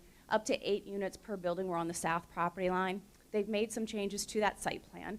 So today what we see are buildings between 2 and 4 units per building along the west property line, and 2-unit buildings along the south property line. And that's particularly important because south of the property is another single-family home that will remain, and a resident lives in that. So when you divide these buildings into 2-unit buildings, they're much smaller, they're not the linear, and it's something that would be more similar to a single-family home, maybe a large 2-story home, but at least the structure itself is more compatible with the existing residential home next to the property. In addition, the fence and wall at the front property line was moved to provide planting area for relocated trees on the outside of the wall, and that will be visible from the street. Changes to the unit count in several of the buildings were made, similar to what I was just talking about, to provide a building type that's more similar to the single-family homes. In addition, one extra parking space was eliminated in order to save one existing tree on the site. The current plan identifies 86 trees remaining on the property and 10 trees being relocated on the site. The project will provide a gated entrance, main entrance, with a monument sign and a secondary exit proposed a little bit further south of the main entrance. The proposed plan meets the zoning requirements and no variances are proposed. And this is what the revised site plan looks like. As you can see, along the south property line, there's multiple buildings, but they're all 2-unit buildings. So no longer do you have this long linear building that was originally proposed. The site plan was also reviewed by the Development Review Committee only once on March 29th of this year, and it includes staff, as I've mentioned before. The application does have several outstanding staff comments. Those comments also have to be addressed prior to the issuance of the permit, and they're articulated in the resolution. Should you approve it, they will be conditions of the approval. The applicant has held neighborhood meetings, including the most recent on April 18th, to discuss the project with the neighbors adjacent to the property. A traffic statement was submitted by the applicant and approved by the city engineer as accepted and complete. Once the site plan itself is approved, the remaining 3 residential flex units that were previously allocated will be deemed unused and will be returned to the city. At the City's Commission's request, the applicant also provided advertisement for this public hearing because it was continued so many times. That advertisement includes mailed notice, newspaper ad, and a sign on the property. And as we are all familiar, this application has been before us multiple times. At this time, the action before you is for approval of the resolution with the remaining DRC comments as conditions of the approval. And I know the applicant is here to make a presentation. Are there any questions of staff at this time? Corinne, are you going to do the plat as well at the same time? Or I'm sorry, I did. It was the first slide. Yes. Okay, so that was it? Okay. Yeah, All sorry. right.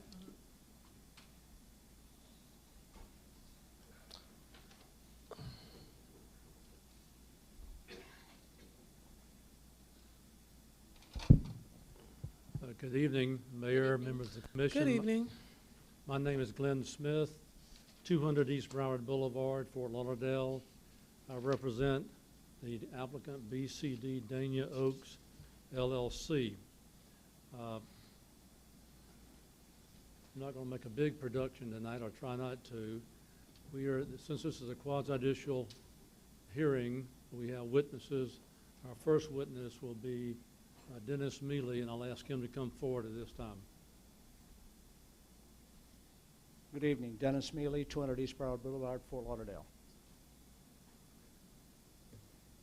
Just to get him started, I'll ask him to describe to you his educational qualifications and work experience qualifications to testify tonight on behalf of the applicant. I have a bachelor's degree from the University of Michigan. I have a master's degree from the University of Michigan, and also a master's degree in urban planning from the University of Michigan. I was previously a planner for the South Florida Regional Planning Council, Broward County, the city of Coconut Creek and the city manager of Coconut Creek. I also have a law degree from the University of Miami, and my law Sorry. practice is land use and zoning. Can I proceed? Yes, please. So we have a few slides to show. You may recall that the last time we were here, there had been a code violation that was issued a few days before the hearing. And so that code violation has been cleared. It is my understanding that your code enforcement officer came back again today just to check one more time, and there are no code violations on the property.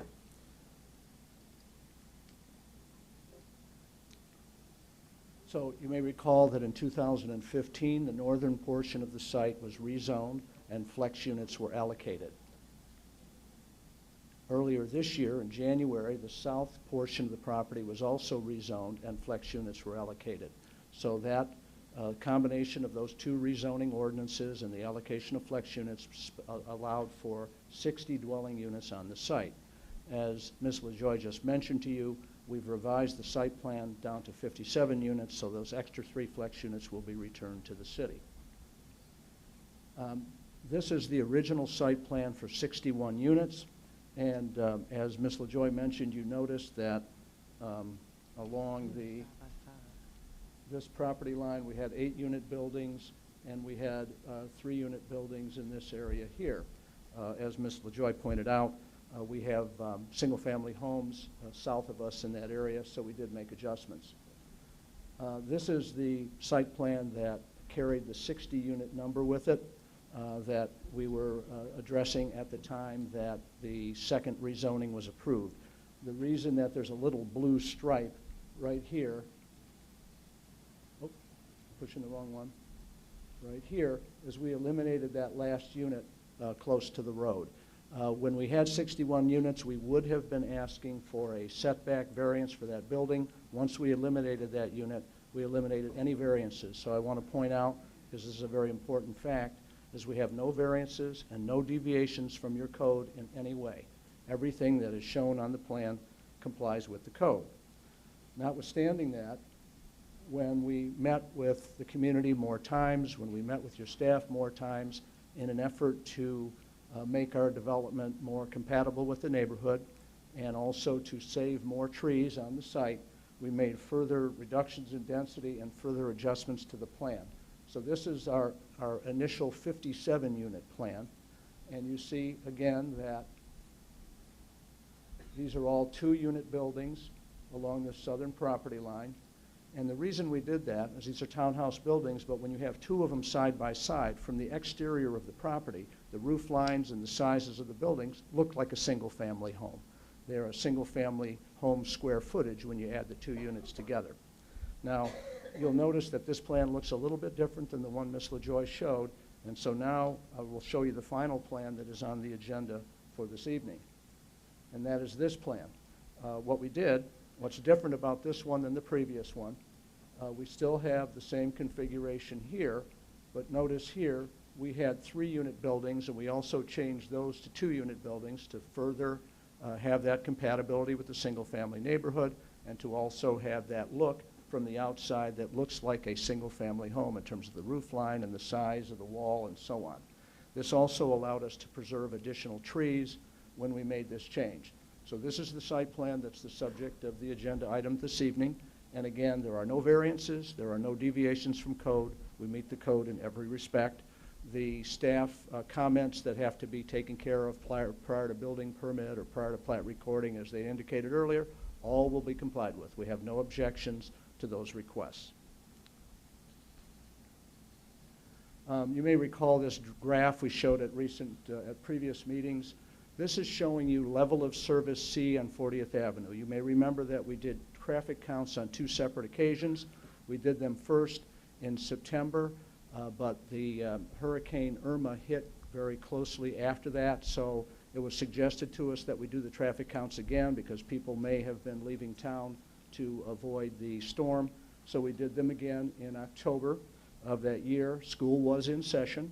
It was a normal 2 weekdays with normal traffic. And you see that the red line on that upper graph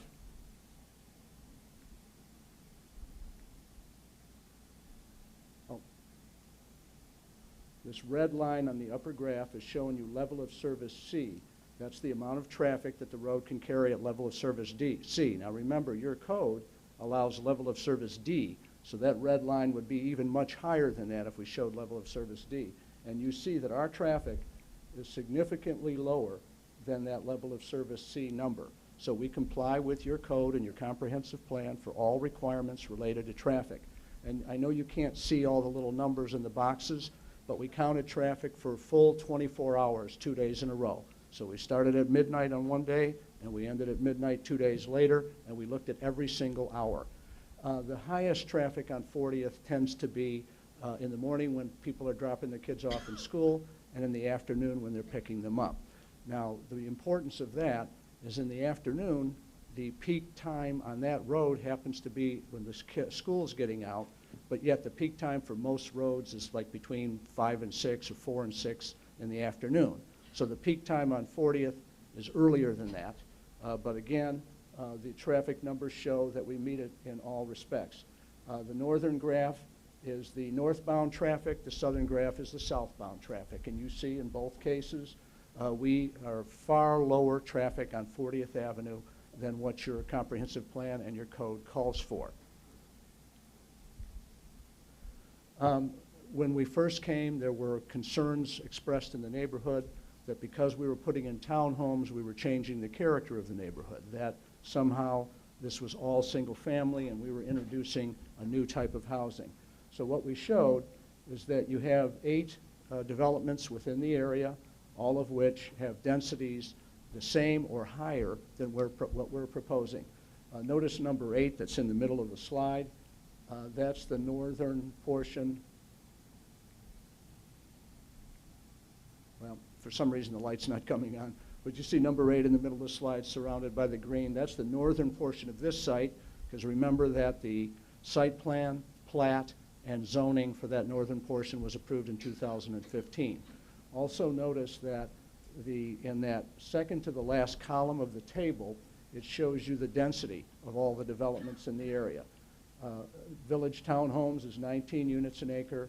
Villas at Oak Hammock is 12 units an acre. Emerald Palms Apartments North, 14 units an acre. Emerald Palm Apartments South, 18 units an acre. Emerald Isles Condo, 25 units an acre. Bel Air Condo, 21 units an acre. Oaks Condo, 19 units an acre. And then the northern part of Dania Oaks, which is the northern part of this development, is 12 units an acre. And the southern part, which is not shown on this slide because the site plan hasn't been approved yet, is also 12 units an acre. But the average density of the existing developments out there is 18 units an acre. We're at 12. So we're very consistent with the neighborhood. Our density is lower than the average than you see in all these developments, and I think there's only one of them that's the same density as us, and that's the villas at Oak Hammock. I have been sworn in. If you have any questions, I'll be happy to answer them. And then I would imagine if you do, when you're done with me, Mr. Smith will probably want to come back up. Thank you. You have any questions here? No, I'm sure we have questions from the public. Do you want to hear from them first, or do you want him to come up? Certainly come back after that and answer any questions that you have or that the public may raise. Okay. Mayor, if you don't mind. No, I don't. I would like to file with the clerk a notebook of documents supporting this application, if I could do that at this time. Yes.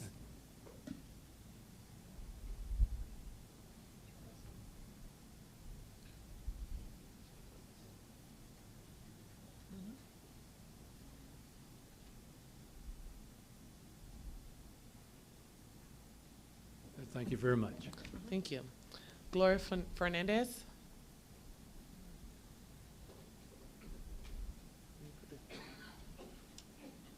Please state your name and address for the record, and you will have 3 minutes.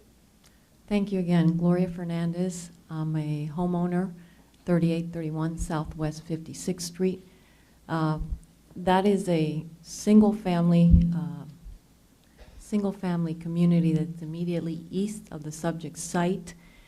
We really have 2 neighborhoods that we're speaking of. Our neighborhood, which is a single-family neighborhood to the east, is generally characterized by an oak hammock. We're surrounded by oaks. It's really very lovely, and We have a neighbor who has kindly prepared a couple slides for me so I can show you. To the north, we have a separate neighborhood, which is multifamily, and we have some homeowners there with condos, but we also have a lot of renters. We are very interested in making sure that any project that comes on Southwest 40th Street is compatible with the single-family neighborhood that's to the east. I'm here today joined by several neighbors. Many of them are original homeowners. They have been in this area literally for decades. They're very attached to the neighborhood. It means a great deal to them. And again, our ask is that projects that come on Southwest 40th are very compatible with our neighborhood. We're not a renters community. We're not multifamily. That is located very much to the east.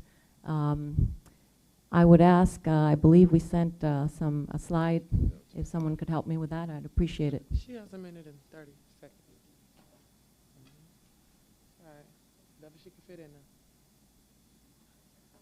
This is just an aerial, but it does show the red area. Could you cut the light off really fast?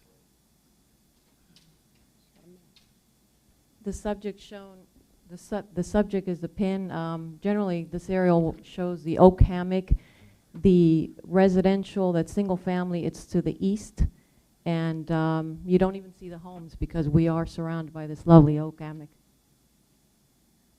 This is a picture of one of our streets, very much single family. We have children playing on these streets. We have families who have been there for many, many years. This is a view looking north, view looking south.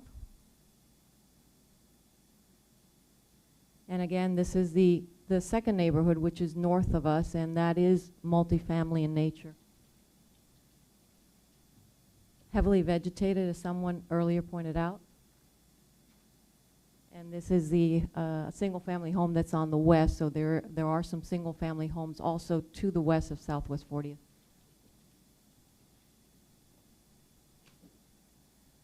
So again, I would ask that the neighbors' feelings about this neighborhood and our concerns and any projects that come before you, we just humbly ask that you take our feelings into consideration. So thank you for your time. Thank you.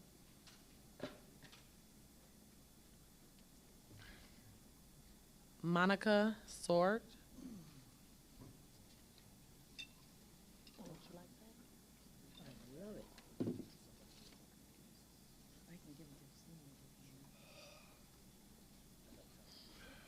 Good evening. Please state your Good name and evening. address for the record. Yes, Yep. Monica Sword, 3920 Southwest 56th Court. I'm here again to talk to you guys about the traffic that we have there in that area. The studies that the gentleman was talking about they're really not accurate because today I left my house at 6:30 in the afternoon to come here to this meeting. The traffic was backed up almost on, all the way up to Griffin Road. So that means that I could not go left to get onto Sterling Road. I have to go all the way around by Griffin Road. So when he's saying that the traffic is heavy by the time you're gonna go and pick up the children at school, which was like 3:30 in the afternoon, I'm sorry, but it also affects us to, that late in the day. The other thing that I am very, very concerned about it is what's going to happen if this project goes through?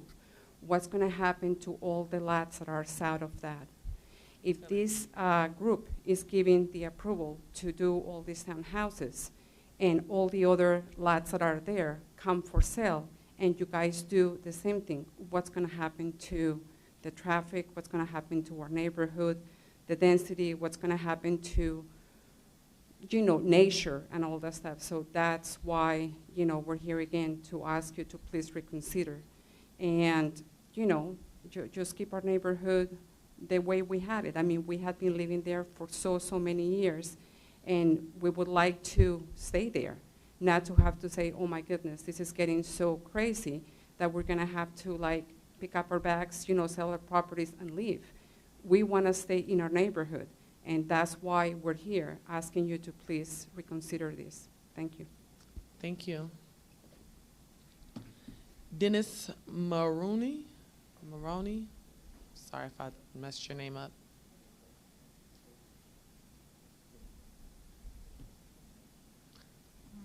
Yes, good evening. I'm Dennis Maroney. I live at 3951 Southwest 56th Court. I'm a homeowner. I want to thank you, city commissioners, for coming to our neighborhood and seeing what our neighborhood actually looks like. It is a very unique neighborhood. I hope that when you were there, you were not there at 5 or 6 or 7 o'clock when rush hour traffic is stacking up the traffic on Southwest 40th. I know the man said that it was mainly during school hours, but that's not where, we don't see that happening. We see it's a rush hour traffic problem. Our neighborhood is a very unique neighborhood, as you probably noticed when you were there, like other neighborhoods in Dania that are also very unique.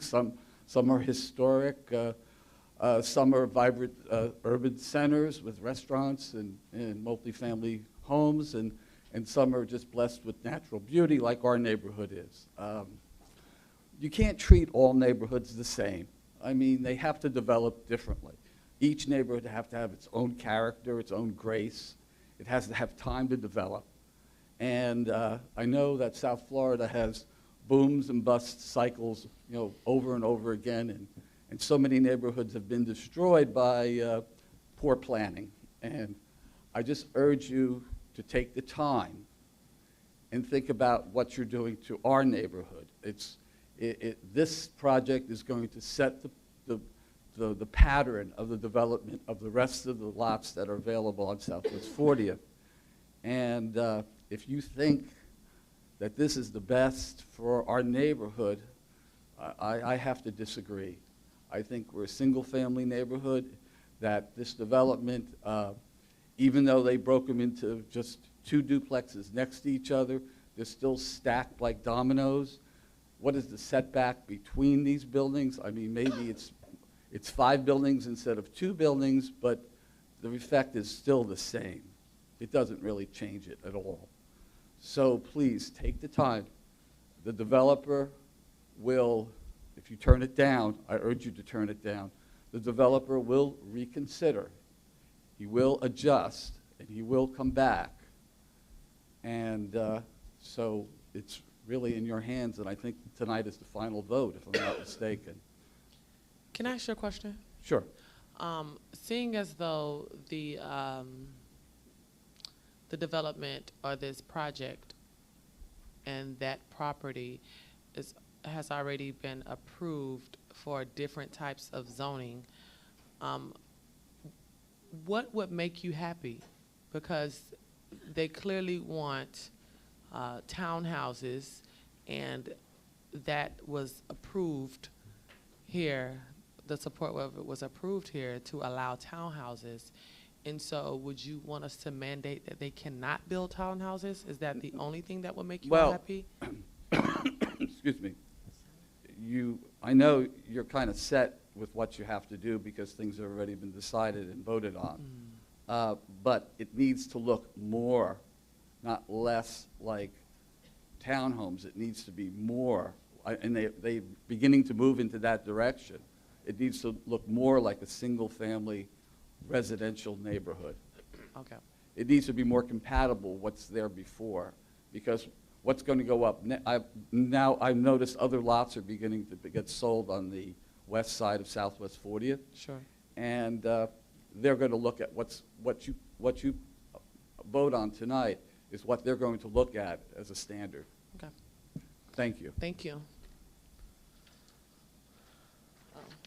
Well, this is a public hearing. Anyone else to speak for or against this? No one to speak for. Do we have any discussion from the dais? Yes. Go ahead. You know, on the last comment that was made by the gentleman, and I understand what he's saying, you know, neighborhoods are affected by change, you know, and I understand where you're coming from on that. You know, my neighborhood was affected by the airport. I'm living next to it, you know, for the last 6 years now at the construction site banging through my neighborhood and so on with trucks and jet fuel and so on, but that's beside the point. Talking about your neighborhood. The problem is that I think Tom I think if you, can you just explain where we would be if we voted against this? Well, again, you have to remember that the zoning has already been approved to accommodate this request. The applicant has demonstrated and staff has admitted that all the site plan requirements have been met. Once that happened, the city doesn't have any real discretion to deny it unless you find you disagree that some elements of the site plan have not been met. Unless the evidence is there, I haven't heard it as the city attorney. So you don't really have discretion on the site plan, and the same for the plat. Unless there's something wrong with the plat that's been brought to your attention, the plat needs to be approved after the What would site happen plan. if we turned down, since everything If meets it's, if this? it's turned down, the ability is for the people to go to court to seek what's called certiorari, a Latin term, which means review by the Broward County Circuit Court, to see whether there's what's called competent, substantial evidence to support what they have presented to you. If a court finds there was, then we end up losing the case. That could cost, Well, there's a cost, of course, there's a legal cost. It's, okay, just making it clear. yep. Thank you. It's what? You can finish. I was I have no idea what the number is. It depends on Oh. how long it takes to do it, but. Okay. Is that your? That was it? I'm done. Oh, okay. Well, I can tell you one thing. I won't be voting for or against anything with the threat that we're going to have to go to court, because we go to court all the time. Cities go to court all the time. I do understand that the battle between the residents and this developer, in which I hate to see, because I would love to see us both come together as one, because you guys have been living here for a number of years, whereas, you know, development comes in and, you know, the people that develop don't necessarily stay there. I just wish that it could be a community buy-in for this. However, the battle was lost when you saw the approval of, you know, of the rezoning. And for the young lady that came up here, I do see a trend of what you're saying. I said this at the meetings way before. I see a trend of everything that is going south is going to end up the same exact way if the commission, you know, approves to rezone that, because everything else is already rezoned. I don't know what else you all could come up with the developers. I am happy that the developers have changed their site plan a couple of times. I know it's never going to be up to the standards of you all, but I do feel sorry, because this is your livelihood. This is where you live at every single day, and a lot of you have been here over 30 years, and so those are my comments on it. I'm done.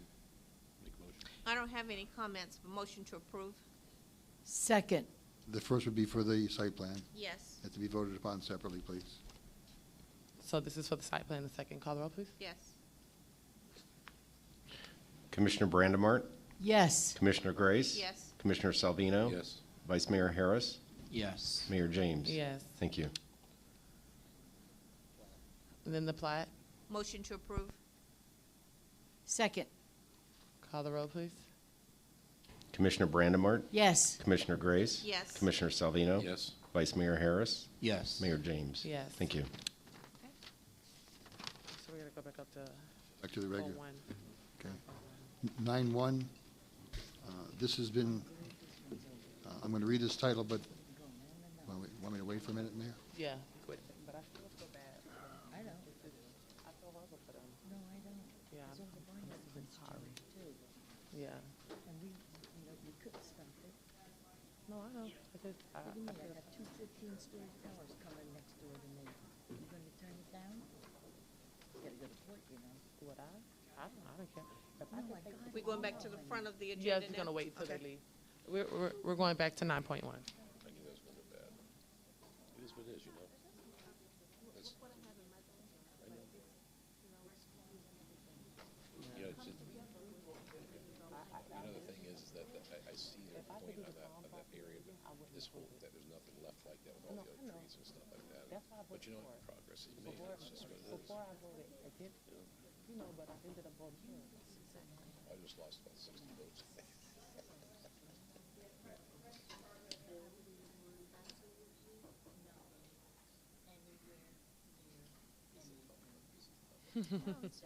Go ahead. 9-1, is an ordinance of the City Commission of the City of Dania Beach, Florida, amending Section 27-4 of the City Code of Ordinances dealing with procedures on change of ownership or occupancy of premises, amending Section 27-6 of the Code dealing with authority and grounds for discontinuance of service, amending and renaming Section 27-9 such section as cross-connection control and backflow prevention of the City Code of Ordinances, amending Section 27-20 of the Code dealing with turning on and shutting off of service connections, providing for severability, providing for conflicts, further providing for an effective date. It's the second reading of this ordinance. I'm recommending to the Commission that you please defer this to the August 28th Commission meeting, since there are one or two items that need to be worked out procedurally as to how we deal with water turn-on before we can do these things called cross-connection control and backflow. Finance and public services need to work out an issue, how to make sure people can get water service immediately when they seek it, and they need to do some wordsmithing. So please, motion to continue to August 28th. Make a motion to continue. Do we have a second? Second. All in favor? Aye. Anyone opposed? All right. 9.2, an ordinance of the City Commission of the City of Dania Beach, Florida, amending Chapter 12 entitled Flood Damage Prevention of the City Code of Ordinances to add definitions of terms, to provide for revisions pertaining to definitions of the terms substantial improvement and substantial damage as to percentage thresholds related to building and structure repairs and similar activities, amending elevation requirements for all new and substantially improved residential and non-residential buildings and structures, amending provisions relating to enclosure limits, manufactured homes, and for other purposes, adopting technical amendments to the Florida Building Code, providing for severability, providing for conflicts, further providing for an effective date, second and final reading of this ordinance. Oh, I didn't know where she came from. This is a public hearing. Anyone to speak for or against this? Move the item. Second. Call the roll, please. Commissioner Brandemart? Yes. Commissioner Grace? Yes. Commissioner Salvino? Yes. Vice Mayor Harris? Yes. Mayor James? Yes. Thank you.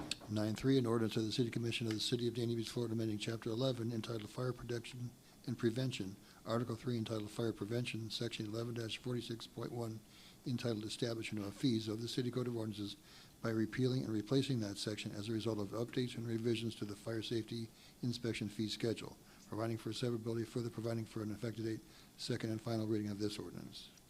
This is a public hearing. Anyone to speak for or against this? Move the item. Second. All in favor? Aye. Anyone opposed? 9.4 is a resolution of the City Commission of the City of Dania Beach, Florida, establishing a revised and updated fire safety inspection fee schedule, providing for conflicts, further providing for an effective date. This is a public hearing. Anyone to speak for or against this? Move the item. Second. All in favor? Aye. Anyone opposed? 9.5, an ordinance of the City Commission of the City of Dania Beach, Florida, authorizing the expenditure of city funds exceeding $1 million for the A51 Reservoir Capacity Allocation Agreement for services to be provided by Palm Beach Aggregates LLC, providing for severability, providing for conflicts, further providing for an effective date.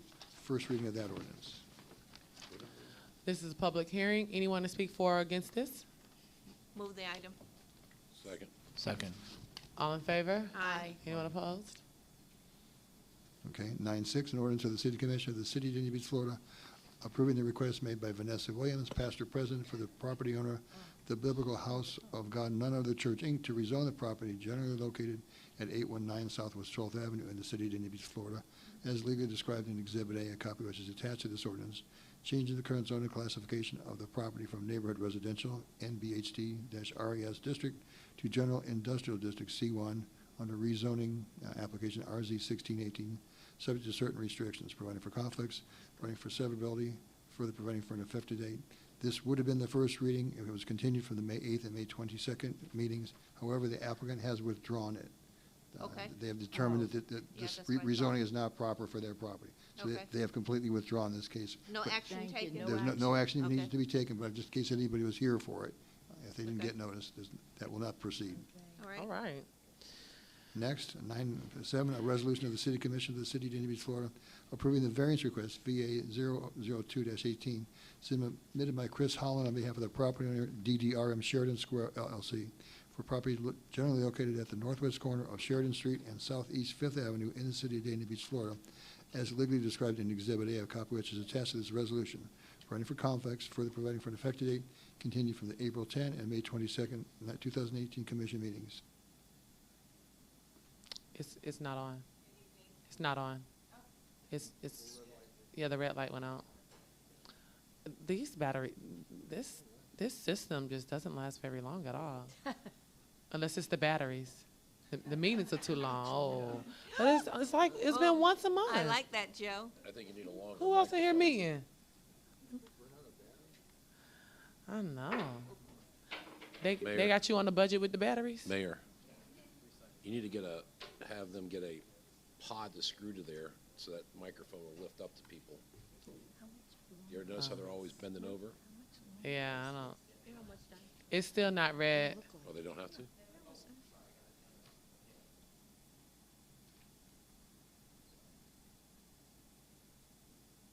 Nikki, can we get Joe some better batteries? I don't know if we There it couponing is. for batteries. It's on. Okay, let's So, cheap batteries. Good evening, Corinne LaJoy, Planning and Zoning Manager. This is for a signed variance request for the Walmart located on Sheridan Street. It has community business zoning district, or a C2 zoning district. There was a violation on the property, which is why the item was continued so many times, but that violation is now closed and paid, so it is completely resolved. That's it? There's no, sorry. Okay, the Walmart grocery store hasn't been in the site very long on Sheridan Street. There was a site plan approved in 2015, but they're asking for new signage, which is why they need the variance and why we're in front of us today. We're all familiar, I'm sure, with the site on the corner of Southeast 5th Avenue and Sheridan Street. This is what the property looks like today. As you can see, there are signs on the property.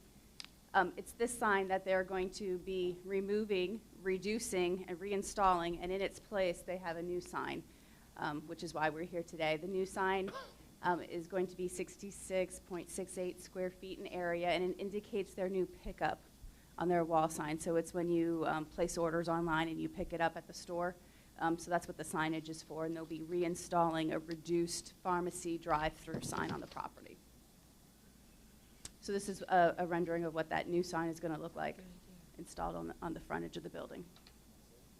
There are variance criteria identified in the land development regulations. The applicant has identified how their requests are consistent with those criteria. And as you know, it was continued a multiple of times primarily because of that violation, because we can't bring forward an item to public hearing with violations. So they have resolved that issue. And at this point, the commission action would be to approve the resolution for the variance request. And I know a representative for the applicant is here if you have any questions for them. No. I don't know what the violations are. Vice Mayor, you had a question for you, Corinne. What was the violation? It was related to drainage on the site. Okay. That's what I was going to ask. That's what I thought. Because we've been having a couple of different events of heavy rain, how has the drainage been on that site? It's That's like traditionally horrible. been a problem for that property. They have substandard drainage on the property, and I know as it's been redeveloped and reoccupied with new tenants, they've taken steps to improve it. They've improved the pervious area and some of the infrastructure in the ground, so they're doing their best to kind of retrofit the drainage improvements on the property. So it's still a problem? I think the applicant might be able to address it better as to how they're updating it in terms of this last violation and how they're able to I'd like to mitigate hear it. that drainage. Because that's what I would like to hear it, because it's an issue. Well, unfortunately, I don't, we're the architects. Could you give me your name and address for the record, Yes, Marinelli please? Frias with BRR Architecture Mhm. out of Mariam, Kansas, 6700 Antioch Plaza, Suite 300. Thank you. We are the architects of the store. We are not the developer of the site. Unfortunately, I don't have enough information as to how exactly the site drainage is being addressed. So I would have to defer that to the civil engineer. That's developer civil engineer. Okay, well, I need to speak to we need some type of update with someone who has the information, because this was supposed to be fixed with Walmart coming into that space. That's what I was told. And yeah, we get hate mail. about, about this all the time. I've received some of that hate mail too. See? I'm sorry to step out for a minute. Okay. You know, That's Came okay. back, I guess, at the right time. Yep. Mark LaFerrier, Community Development.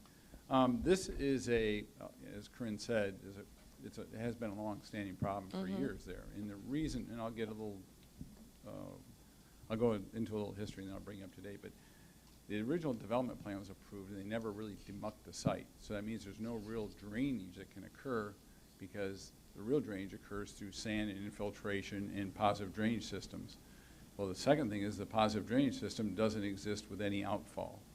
So when the development was built so many years ago, it may have met the code then, but it doesn't now. So what we did is we gave them a notice of violation. They've worked probably over a year now going through all of the drainage system and cleaning out and replacing it, And then they found what's called a bubbler outfall, which is the minimum amount of outfall that can occur without a major permit modification through the Water Management District and through the county and through the city.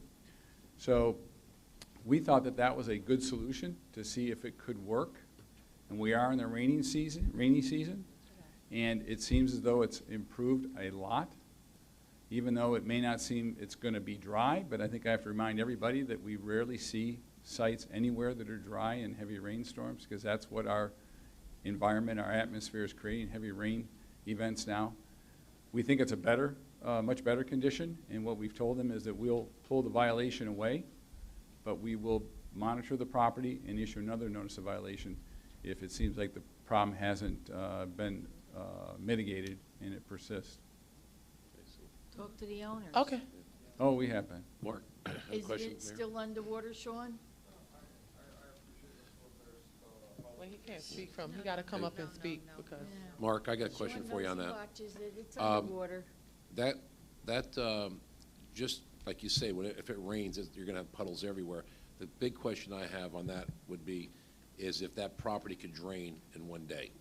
And if it drains in one day, I think it's sufficient. I don't think it should be an overnight event if there's no more rain. Well, you know, I'm not going to be able to testify to that tonight. Okay. Really, I've relied on the city engineer to sort of guide our path and what kind of improvements are needed. But they have complied with all the requirements that the city engineer's given them. I mean, that's how I would guess how I would judge it, though. Somebody might want to take a look next time we have a hard rain and then come back and report on it. I mean, I have my code staff check on it on a regular basis, too. Go ahead, Vice Mayor. I think based on what you just said, that they are compliant with all the other issues, that I think we should go ahead and approve this, because they have proved, despite the drainage issue, that they have been a good community partner with their donations. Well, and- no, this had nothing to do for the approval. I just wanted to know about it. Well, yeah, I mean, it's approval for the sign, but, I want the sign. yeah. Yeah, I mean, we're gonna it's- approve the sign. We were just, I was just Yeah, asking but questions. we can monitor the other items as we move along, because every place is gonna flood when you get 6 inches of rain.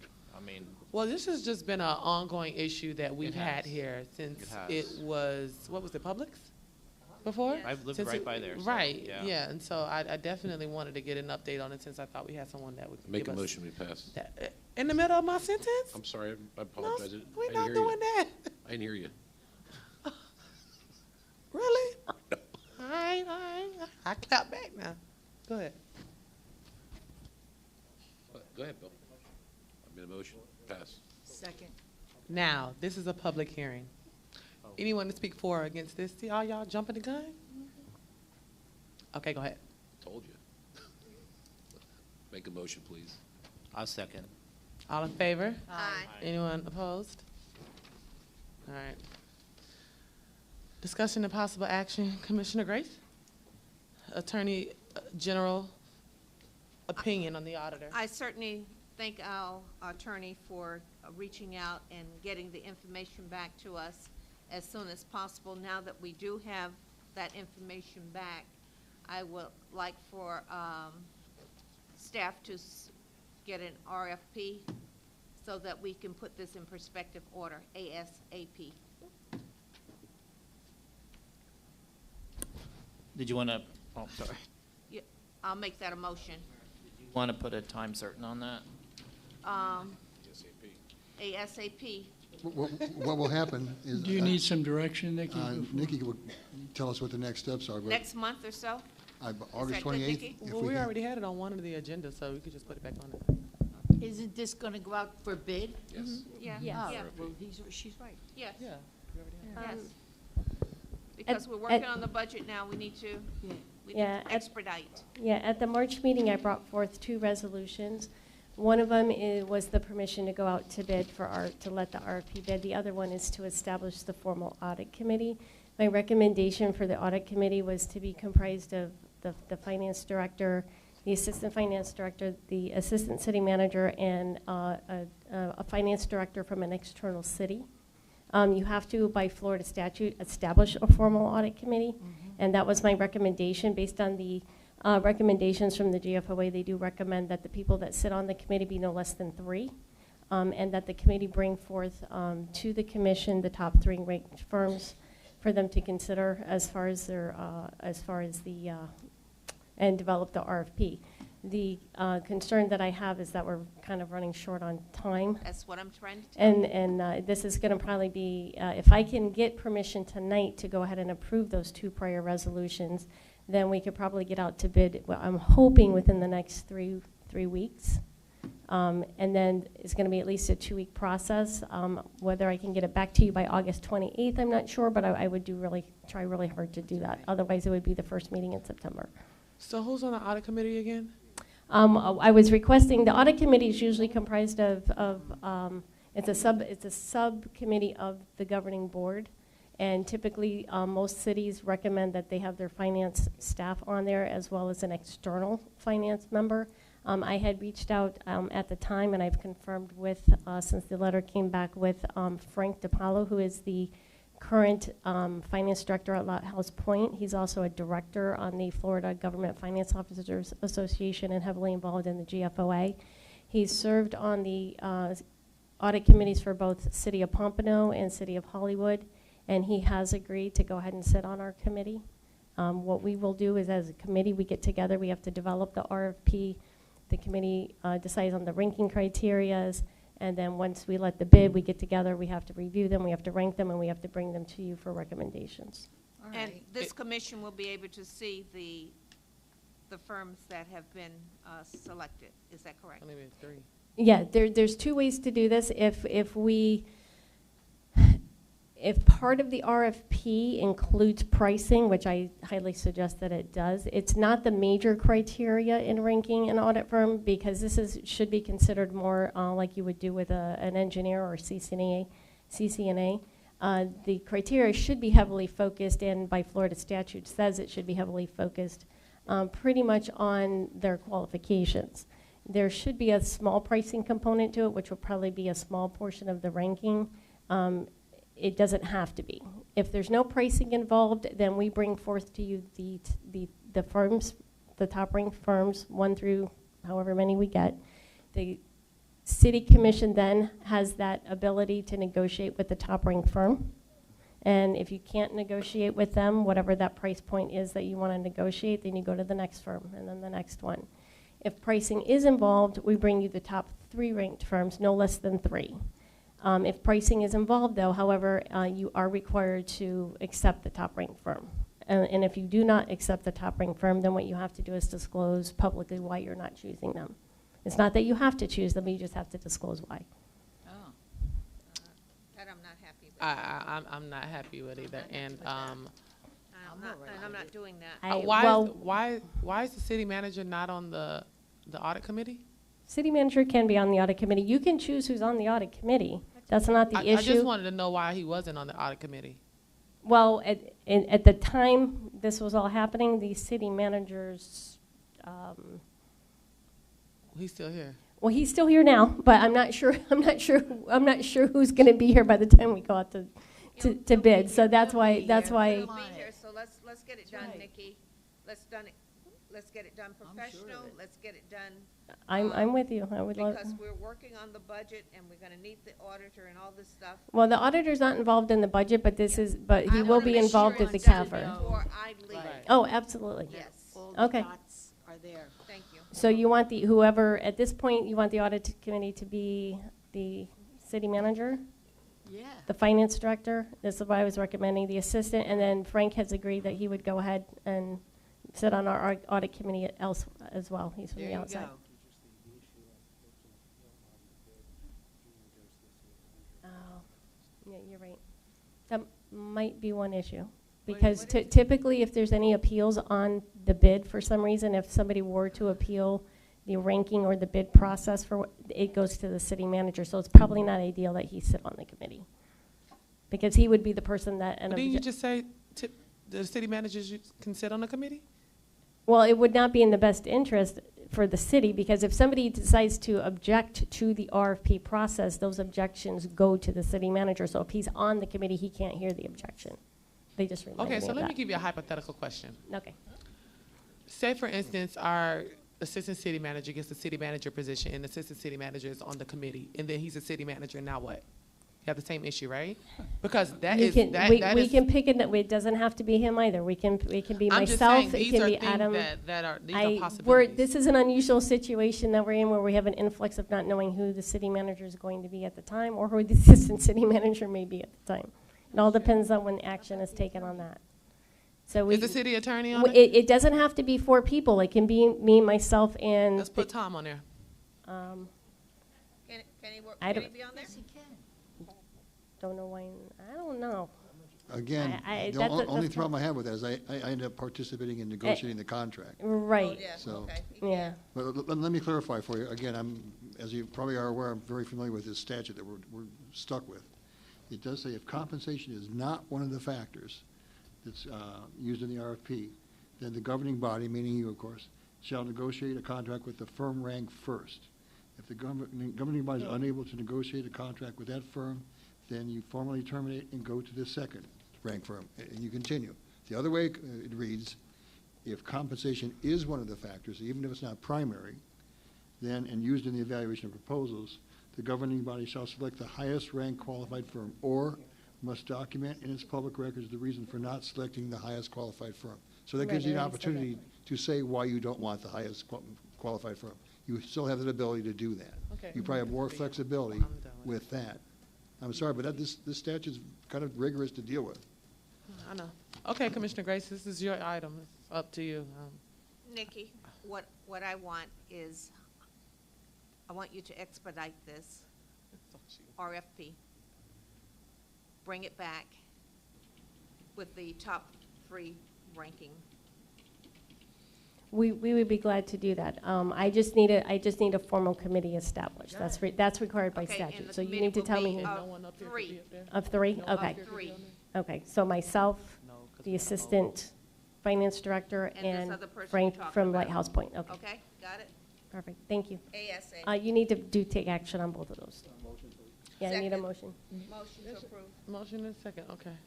Motion Commissioner to Grace approve the motioned bid it. Who committee? seconded? Okay. Commissioner Salvino seconded. All in favor? Aye. Anyone opposed? And you will have it ready for us by the 28th of August? Yes, no, maybe so? Well, you're giving me permission to go out to bid now, so I have to get the bid document ready and it has to be let. We will probably have the actual recommendation to you, hopefully by the first meeting in March. We can't get it done by the 28th. 'cause by the- September. March. I'm sorry, March. I'm sorry, September. Don't you- March, baby. Ms. Grace about to come across that I dike. need my cap, I need my capper done We way need a before couple that. more months. No, I got some would have water. to stay. I will promise you it'll be done before you leave. I can guarantee that. But it's, it's probably a 3 week process. Make sure we get the document out, and we have to give ample time for the people to respond, which is going to take at least 2 weeks, and then we have to review it. So Okay. it's probably a 6-week process, 6 to 8 weeks. Oh, you done knew it. Okay. Too much. She's gonna be in October. Okay. Commissioner comments, Commissioner Brandon Marty, tell us all about your vacation. No. I took it. That's all I was going to say is I took my vacation. And I'm jealous of Bill because he's leaving for Italy tomorrow at 5 o'clock. All right, Bill. I'm Yeah. going to. Bobby's going in the suitcase. No, I have nothing. Thank you. Good night. Okay. Commissioner Grace? It's not on the agenda, but I do need us to take action on one other thing tonight. The seniors program and the gracefully aging program for the city of Dania Beach has no funding for the next 2 months. And until we approve that budget at the end of September, I need some funds in there for these two programs to continue. What do we have in contingency? 108? Do you know how much we have left in 108 or something like that? Oh, okay. I thought, That's for next I thought year. we was doing good. I thought we was doing good. You can- Probably you like can- 8. Give it to us now and take it out. Don't quote me, but I want to say you have about 20,000 left in contingency. I Good. think it's about 20. How much do you I'll tell what need? should do. Okay. You should move $5,000 To into into hers and $5,000 into mine. And 5,000 And then into mine. what you do is then When the you'll budget- take it, when the budget is approved, you can then take the money back. No, why? No, why we would have you it in not? contingency. No, no, no. But we have it in contingency. No, we Yeah. don't have to take All it right, back. I hate No. to accept it, but all right. So you Okay. want 10,000, accepting it. You 10,000 out of commission contingency, 5,000 to for each. Correct, each 5 and program? 5. Okay. Okay, so can we Make get a motion? consensus here? Yes, We for got me. $5,000. Huh? Then she keeps it. No, we never see that money It's under- anyway. Well, no, Wait, if, wait, if, wait, it- wait, if, wait. yeah, if it It's doesn't general get spent, fund it goes back to fund Wait, balance. No, no. No matter how it goes, Bobby and I, Tamara, never get that money in our hands. Nope. We never see that money. Not a You'll dollar. only be Nothing. paying the bill that you get from Bobby Correct. and me, and that's it. The rest of the money, if it's $3,000, $4,000, you keep it. Yes, it goes back to, it goes That's back right. to the, it goes back to Right. reserves. Got it. Now you got it. Yeah. He thought y'all was going to the casino. So do we have Okay. a consensus from Gonna everyone? vote on it? Can we vote on it? Wait a minute. Might be I'll make a change. motion that we take the $5,000 for each one of those programs. Okay. You have a second? From commission Second. contingencies. From the Se- contingency. Second, okay, all in favor? Aye. Anyone opposed? All right, that was it, Commissioner Grace? No. Commissioner Grace, that was it? Oh, okay. That was it. Oh. You better tell your baby happy birthday. Happy birthday, Denise. All right, Where's Denise? watching. Oh, I thought she was here. Commissioner Savino? Just a long night. I just wanted to say one thing, and I'll Good make night, it quick. right? Say good night. I have to tell you that, and it's been brought up a lot, but I really, really, really enjoyed the Dania After Dark, and I just want to thank Raquel for that. It's something that Dania Beach has not had here in a long time, and, you know, I think it just brought a great element to our city, a good feel. Thank you, Raquel. That's all.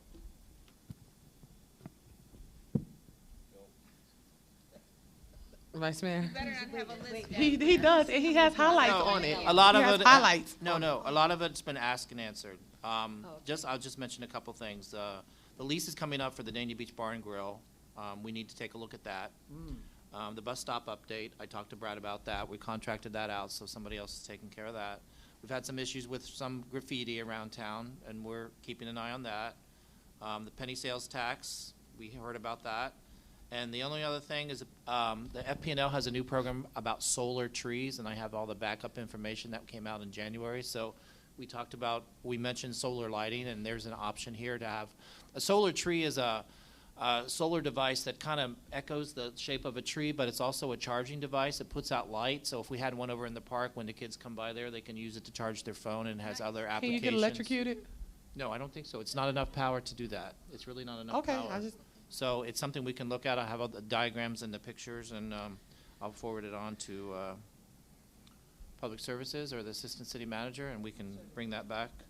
And also, I think we're now going to be members of the Urban Land Institute, ULI, and I volunteered to be the representative for ULI to talk to Raquel about it and the advantages and the in-service and the training programs that we have from the Urban Land Institute, and I think it's a good tool for the future.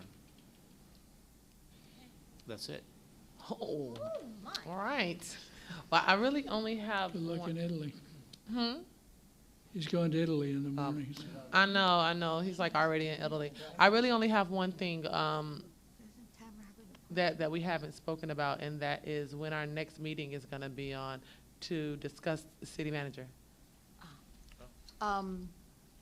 We can't have it before the 10th because Vice Mayor is going on the 10th, and he needs to get his rest in on Saturday and Sunday. So you'll be jet lagged. So I guess after the 13th, I know, you know what? Let me backtrack. Are we on vacation again? Yes, we are. Yes, we are The 28th until is the when we come 20, back, that's so right. that's when you And do we're it. going. Yep. Got that? Y'all don't take my head off. I had to ask first because last time Commissioner Brandon Marty tried to come for me. Had to make sure. So let's schedule a date then. I don't have to. Nobody knows? What's the date? Gotta wait until we come back on the 28th Yeah. to see how loaded this agenda is gonna be. It doesn't have to be the same day as the commission meeting, is what I'm No, saying. we'll pick the date on the 28th is what Yeah. she's saying. Thank you. You need some rest. So you're saying you want that on the agenda No, No, for the 28th? I Coming mean? for me, boy. absolutely not not. what we said. Thank you. Give Commissioner Brandon Marty some circles, Miss Grace. That's what I learned. Huh? They're, come, Vice What? Mayor, give her some circles like this. Watch out They're now. soothing. I got a shovel. I have it. Oh, you got it. Bloop. Damn, that girl. Okay. I think shovel. that's it for me. I'm done. Appointments, You got one, right? police and that's not the truth. Police and fire, pension board. Oh, Are we still going to just leave that? Yeah, we're gonna leave yeah, it. otherwise you hate it. Okay. So do we have a motion to? Okay, we just leave it. Administrative reports. I just want to thank you for your support on the budget, and I'll pass out the projects report for everybody. That's all I have. And have a happy vacation. Nothing to add. So dramatic. City clerk. Couple meeting reminders coming up. August 28th, Tuesday, 5:30, your CRA board meeting, and followed by a 7 p.m. city commission meeting. That's August 28th. That's from city manager. Good night, you all. Thank you for hanging with us until the end. Bill, I wish you a safe trip. And you will have, and eat everything that they